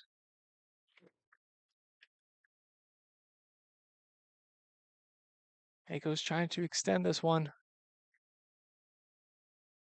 But they need to see the bats come alive here rather soon if they like to sweep a doubleheader breaking pitch.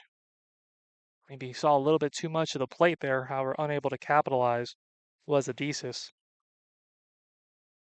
0-2 count now. Lukauer. This is definitely not a pitcher-friendly situation to see yourself come into. 1 out, 3 snappers on, but he's a pitch away from getting out of the inning. The 0-2, that's left upstairs. Good chase pitch there from Lukauer. See if he can get the third base righty here swinging. 1-2 count now as the wind dies down over West Boca Raton. Staring the man down at third. The pitch from Lukauer. Similar location. Brought it a little bit down. Again, good eye from Adizes.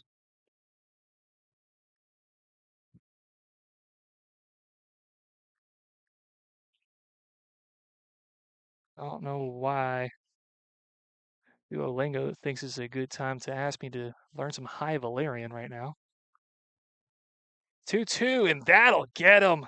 That'll hurt. He'll wear that one tomorrow, but he'll watch as another snapper comes around to score. 9-1 ball game. The winning run over at second base. Strakowski. Ethan Strakowski, have yourself a game number 2. 2 RBIs, a double. He now scores again. Can't ask for much more from your first baseman, Ethan Strakowski. So similar situation however now with an extra run on the board. As that one misses inside to Chris DePrima.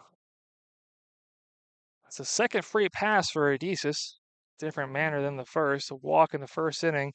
He's gotten on base all 3 times he's picked up the bat. A walk, an error, and a hit by pitch. So 3 times he's seen first base, but he has yet to register a hit. I don't think he'll care too much, though, with how his snappers are faring here in game 2. Fastball misses low and away. Lukauer was a pitch away from getting out of the inning. Instead, leaves a indentation of seams on the back of Nick Adizes. DePrima with an opportunity to end it here. He's got 2 singles already today. Sends one into left center, giving chase, does Mercado. Instead, it's Pablo Costales who ends the inning. Run does come across, though. Hit by pitch, Nick Adizes not as bad as it could have been, as the Snappers leave the bases loaded here in the bottom of the fourth inning. We played 4 full innings in the second half of a doubleheader. Snappers on their way to win number 2 on the season. Thank you all very much for tuning in today. Homeowners of South Florida, the 5 boroughs of New York and New Jersey, we have the one-stop shop for all of your home remodeling needs with GMNO Construction. GMNO specializes in kitchens, bathrooms, complete remodels, and new home construction. Call 973 315 7411 for a free quote today. That is 973 315 7411 for GMNO Construction, proud partner of the SFCBL.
Now batting, number 22, Carlos Rubio.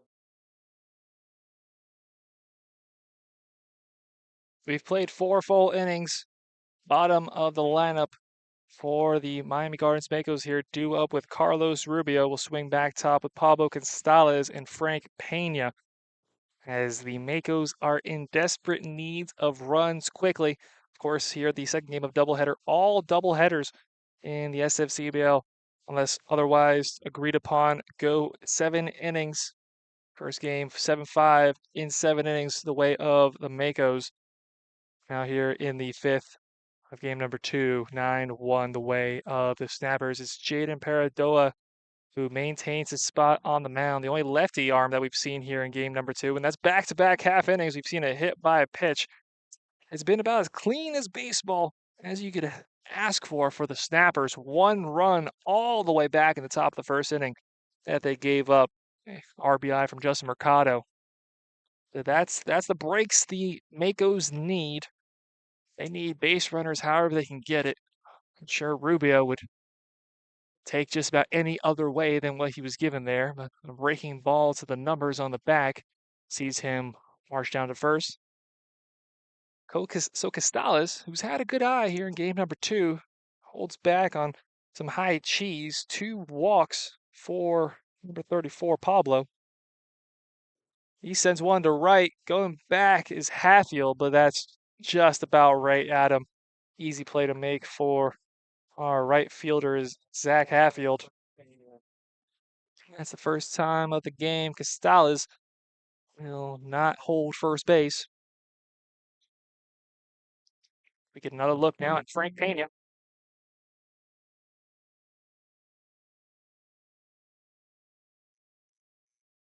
Pena's gotten on base twice today, just like the man before him, Costales. It was a double back in the first.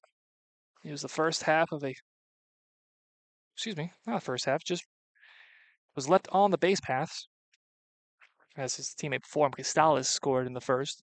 Doubled in that first. It was a bit of a middle ground, whether it be a double or an error, but gets the hit there and got a free pass his next time at the plate.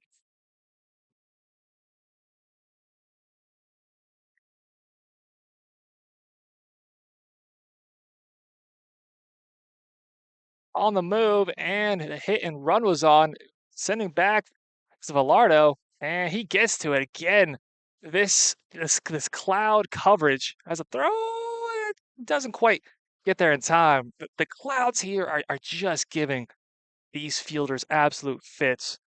What could normally be a pretty traditional easy pop up to field as Marcus Gonzalez nearly takes out his teammates in the dugout, tossing the bats aside.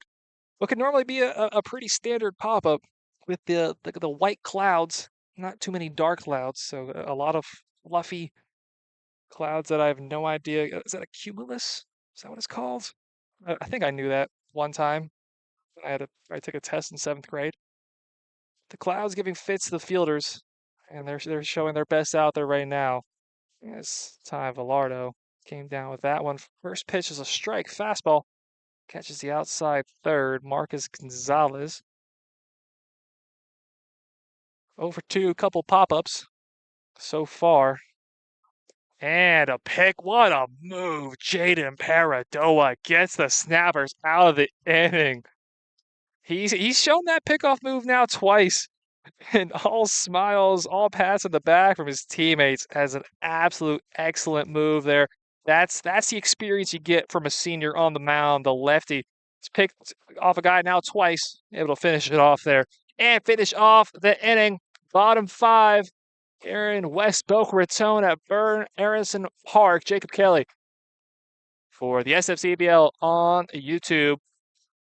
Athletes, are you looking to take your game to the next level? Barwis Arm Farm has the tools to give specialized training to professional athletes all the way down to little leaguers. Professional and Olympic athletes train with Mike Barwis and his staff because they know that they will get the most advanced, scientifically based, holistic, and cutting edge athletic training. Prepare to achieve the uncommon. Go to Barwis, that is BARWIS.com, barwis.com to book a tour of facility. Check out the training programs they offer. Thank you, Barwis, representing the SFCBL. We'll be back.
Bottom 5 here at Burt Aronson Park. The sun is really fighting to make a cameo appearance here. A cloudy day without any rain, thankfully, as we're able to get the action underway. Here, the home opener for the Snappers. That's playable down the right field line, giving chase and snagging it does the first baseman. Great play there, Frank Pena. That's a very difficult play to make down there for the first baseman. We've mentioned it time after time now. I'm sorry if I'm a broken record. The clouds certainly are playing a part in this one, as it is certainly difficult to just get an eye on the ball, let alone field it.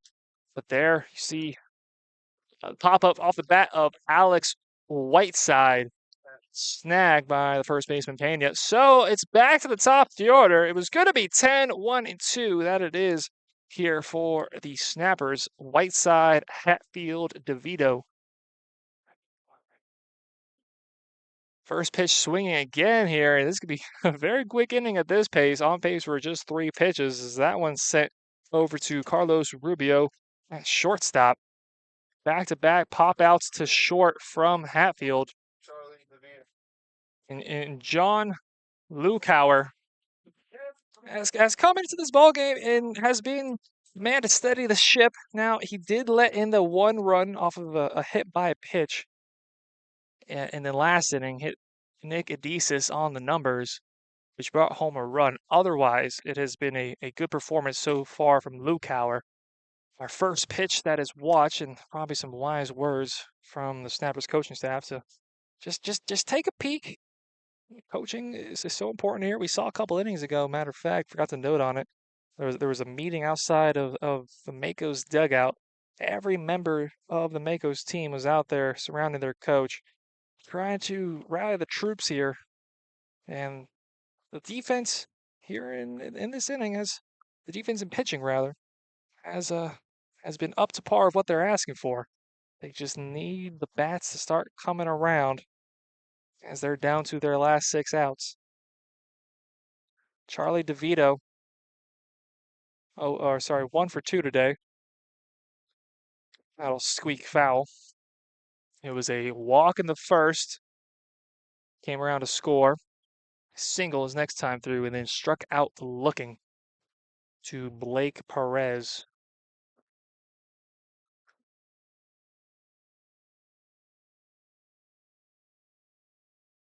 Breaking ball, beautiful placement outside third.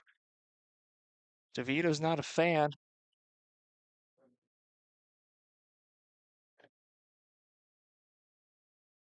Payoff pitch incoming from Lukauer.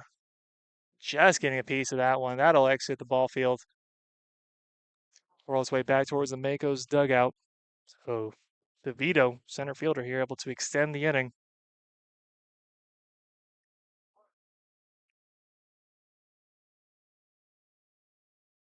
Fans holding strong today.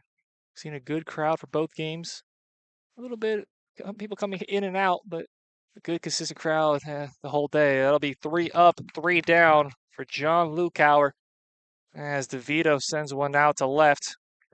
Scoreless inning for these two teams as we've played 5 full innings. It is all Snappers on top, 9-1 over the Makos. Netting professionals will exponentially improve the quality of your facility equipment, whether it be L screens, batting cages, turf, netting, so much more to take care of your athletic facility needs. Trusted by Division I athletic programs. You go on their website, you see all sorts of SEC pictures, ACC pictures. They will take care of you. Thank you to Netting Professionals. Go to nettingprofessionals.com. Netting Professionals. They will take care of all of your facility equipment needs. From Valdosta State University, number 28, Hayden Satilli.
And we are back here at Burt Aronson Park.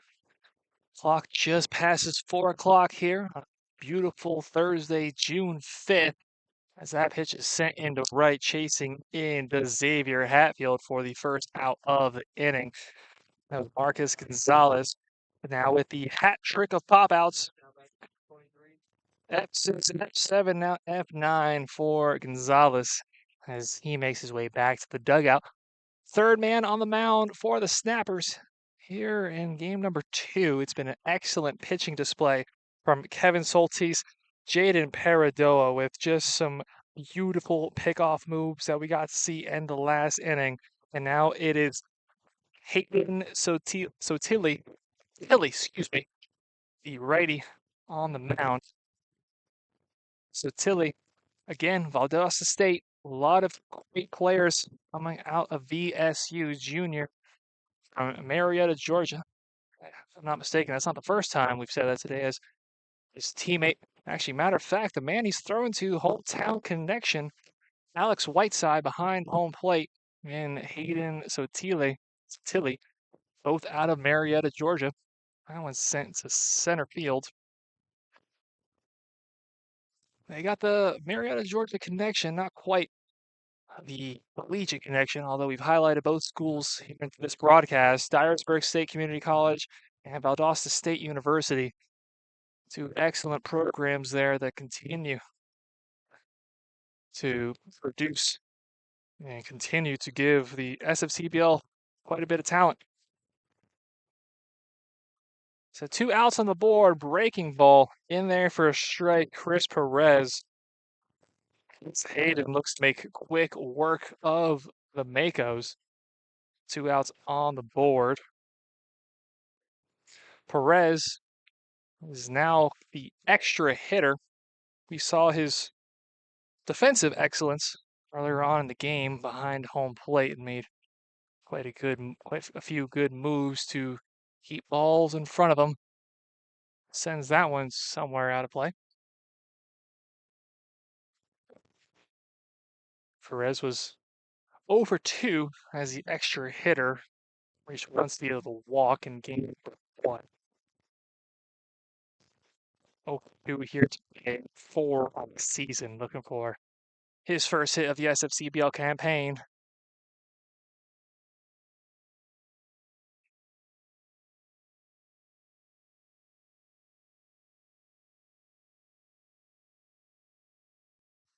So Tilly, this is his third game of action. Hey, season which we haven't seen a lot of games. This is the third inning of work. If he goes the distance, does he? He did. 3 innings pitched. Strikeout number 4 for the right-handed reliever. 1, 2, 3. 6 up, 6 down in the 5th inning. Excuse me. The 6th inning. Bottom 5, top 6. It's been a long day. We're in the sun. We're trying to figure things out, folks. We thank you very much for tuning in. It's a hot day. It's been a long day, but what else would you rather be doing than watching some SFCBL summer baseball? We thank you for tuning in today. We will be back for the bottom of the 6th inning. The Snappers, not that they've shown they need it, looking for some insurance runs as John Lukauer takes back on the mound.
9-1 ball game. Jacob Kelly here for you on the SFCBL YouTube channel. Doubleheader between the Makos and the Snappers.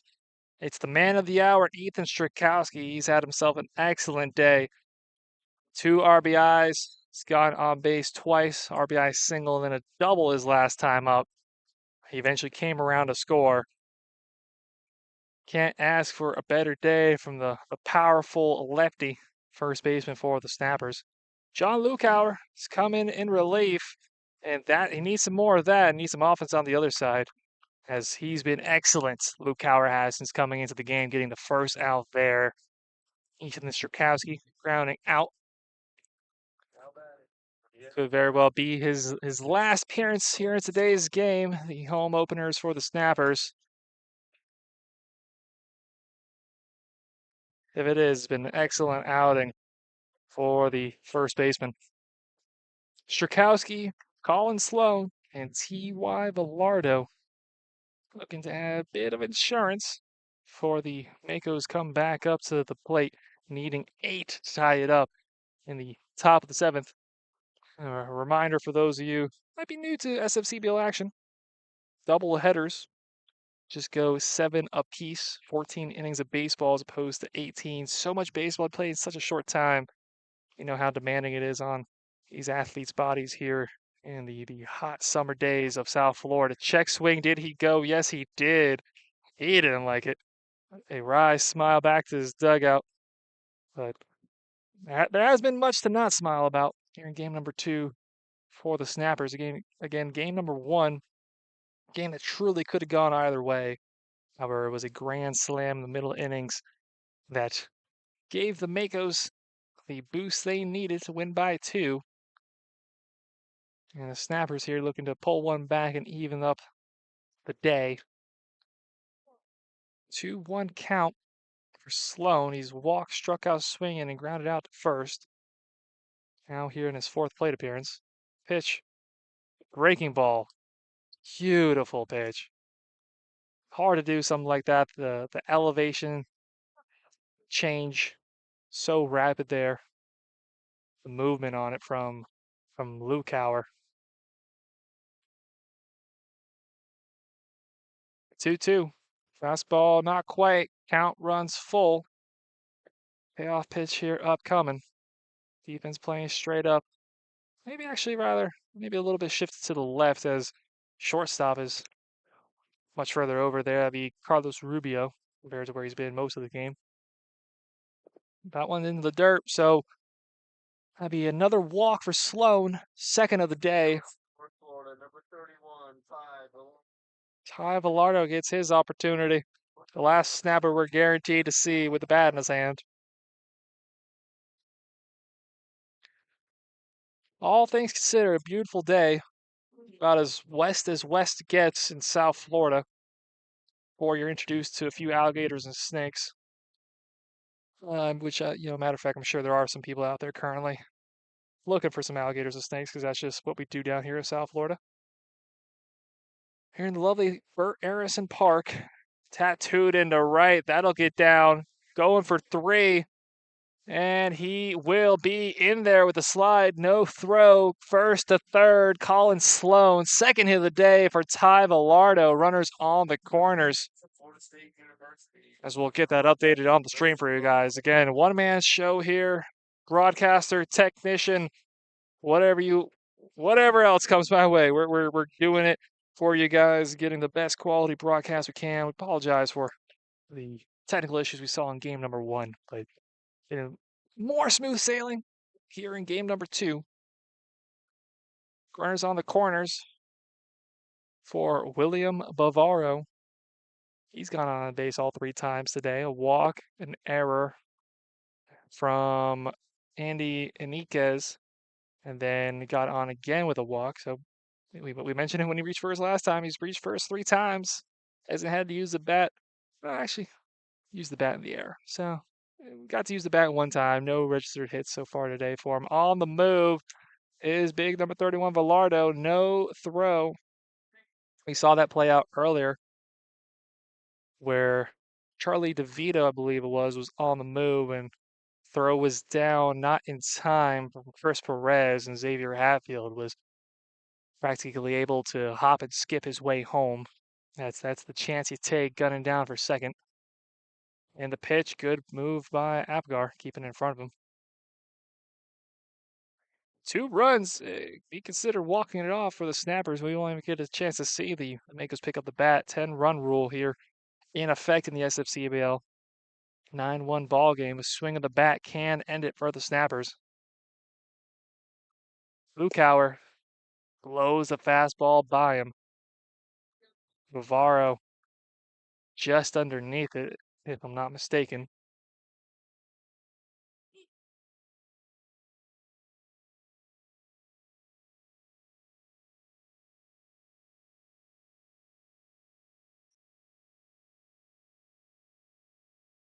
Pitch from Lukauer. Breaking ball gets him swinging. And that's going to be another strikeout for Lukauer, as that sends William Bavaro back to the dugout. Matter of fact, that might be the first strikeout of the day for Lukauer. I believe it is. So 2 outs on the board. Lukauer able to get out of a 3-1 count there. Runners still on second and third. Breaking pitch in there, and Nick Adisis, Samuel Camacho Jr., rather, up to the plate. Designated hitter, walked, reached via an error, walked again, and then struck out swinging. That gets past Apgar. Run scores double digits for the Snappers.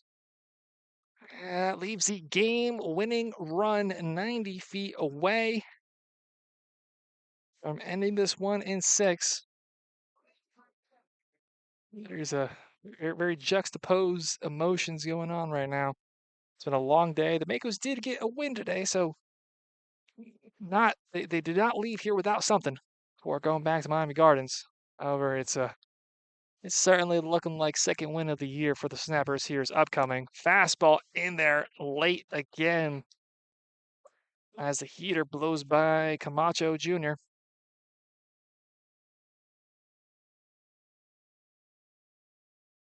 0-2 the count now. 0-2, breaking ball, beautiful pitch, and that'll do it for the bottom of the 6th inning. 3 outs to play with for the Makos. See who wanders out on the mound for the Snappers as they've been rolling here in game number 2 and are looking to pick up the W. We'll see you in the top of the 7th inning.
Ten one ball game.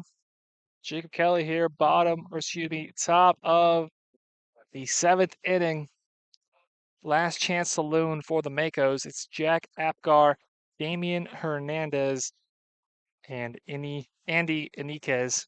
The 3 tasked with getting the rally going, but it certainly will be a lot to ask from as the bats have not been quite as hot as they were in game one for the Makos. Just the 3 hits, 1 run, 3 errors, as opposed to pretty flawless baseball, 10 runs, 8 hits, no errors from the Snappers. I mean, you compare that to game one, and the Makos, give them credit. They worked with not quite a lot of hits in game one. Similar position that the Snappers are in right now is that one sent to short, and Colin Sloan, he comes up firing across the dime, and that'll take the first baseman off the back, Strakowski. But great heads-up defense there by Alex Whiteside, backing up his first baseman. As I was mentioning, similar to what we see right now here with the Snappers, 2 more runs than they have hits, and that was the story for the Makos in game one. 7 runs on 5 hits.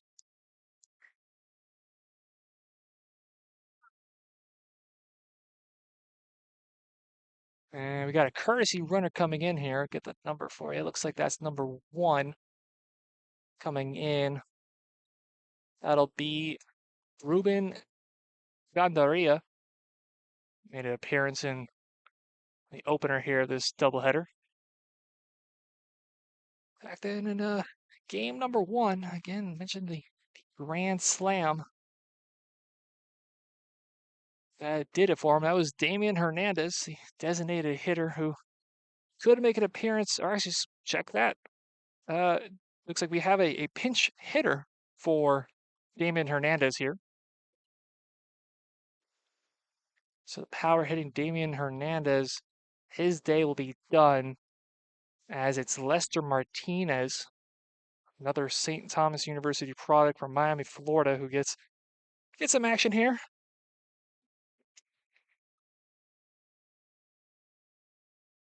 The lead is non-existent over at first. A half-hearted swing caught in 2 minds there as Lester Martinez is unable to hold back. 5'11", buck 80 righty, Lester.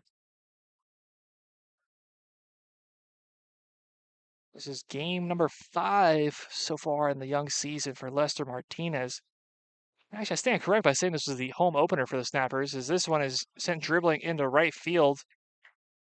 Looks like the courtesy runner will content with staying at second. This is the second time we've seen the Snappers here at Bert Aronson Park. This is the first time we've seen them, of course, on the SFCBL YouTube channel. It was another doubleheader. This time, both went the way of. Oh, excuse me. I'm looking at the wrong team. Just cut out everything that I just said because I've been wrong before and I'll be wrong again. Still looking at the Mako stats. That was Lester Martinez I was talking about before. Again, that was game number 5 we've seen Martinez in. Played a part game against the extreme doubleheader against the Diamond Ducks. And then the opener was you got the starting job, was 1 for 2, 2 runs scored for Lester Martinez. Okay, so check that. It was Lester Martinez that had the grand slam in the opener. It's been a long day. I have not eaten a meal. We're making it work as this one is set into right field, giving chase is Hatfield. He watches that one hop off the wall and having to hold up because of the play in right are the base runners. So no runs come across the score there on a very far hit ball off the bat of Andy Enriquez. So bases full of Makos. Sharks swimming around the base paths, looking for some late game action. Nobody warming up over in the Snappers bullpen, so this is going to be all on the shoulder of Hayden Sotile. Shot sent down the right field line, this time well out of play. Trent McDougal, he gets his third go. 0 for 2. Ground out. His first go, backwards K, his second. Hayden deals. It had some movement on it. Strike called. Bottom of the order due up next, and Carlos Rubio.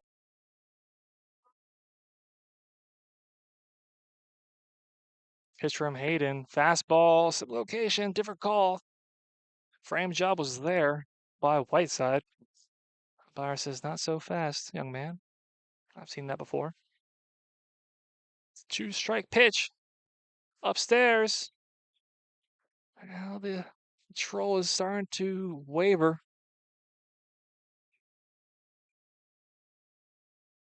Hayden Sotilli. Great ball. Not quite. Count runs full. Snapper's dugout asking where that pitch a few pitches ago missed. Payoff pitch from Hayden. Breaking ball. Sounds like a broken bat there. That'll squeak into left field. That'll score a run. Just the one run. I'll check on the state of that bat. As it didn't sound the best. That bat might in fact be cooked. Check out the SFCBL website for bats. Great timing. We got the Mizuno SFCBL storefront. Be the first thing you see on the top of the SFCBL website. Batting gloves, catcher's gear, gloves, and of course the wooden bats that are required here in the South Florida Collegiate League. We've already had a few broken bats on the season. So if you or a loved one are in need of a wooden bat, go get them for a heavily discounted price. $99 top premium wooden bats. If any friends and family are listening in from Trent McDougal, you know where to go to get him a new bat. As I'm sure you'll be getting a text message in a minute or two about it. So meeting of the minds on the mound for the Snappers. Still no action going. The Snappers would love to not have to use another arm. 3 here in game number 2, 3 or 4 in game number 1 that they've had to use. It's an expensive day here in this doubleheader between these two ball clubs. They would really love to see Sotilli get him out of this. And they certainly have the insurance stocked up to be able to give up a run or two. Call strike.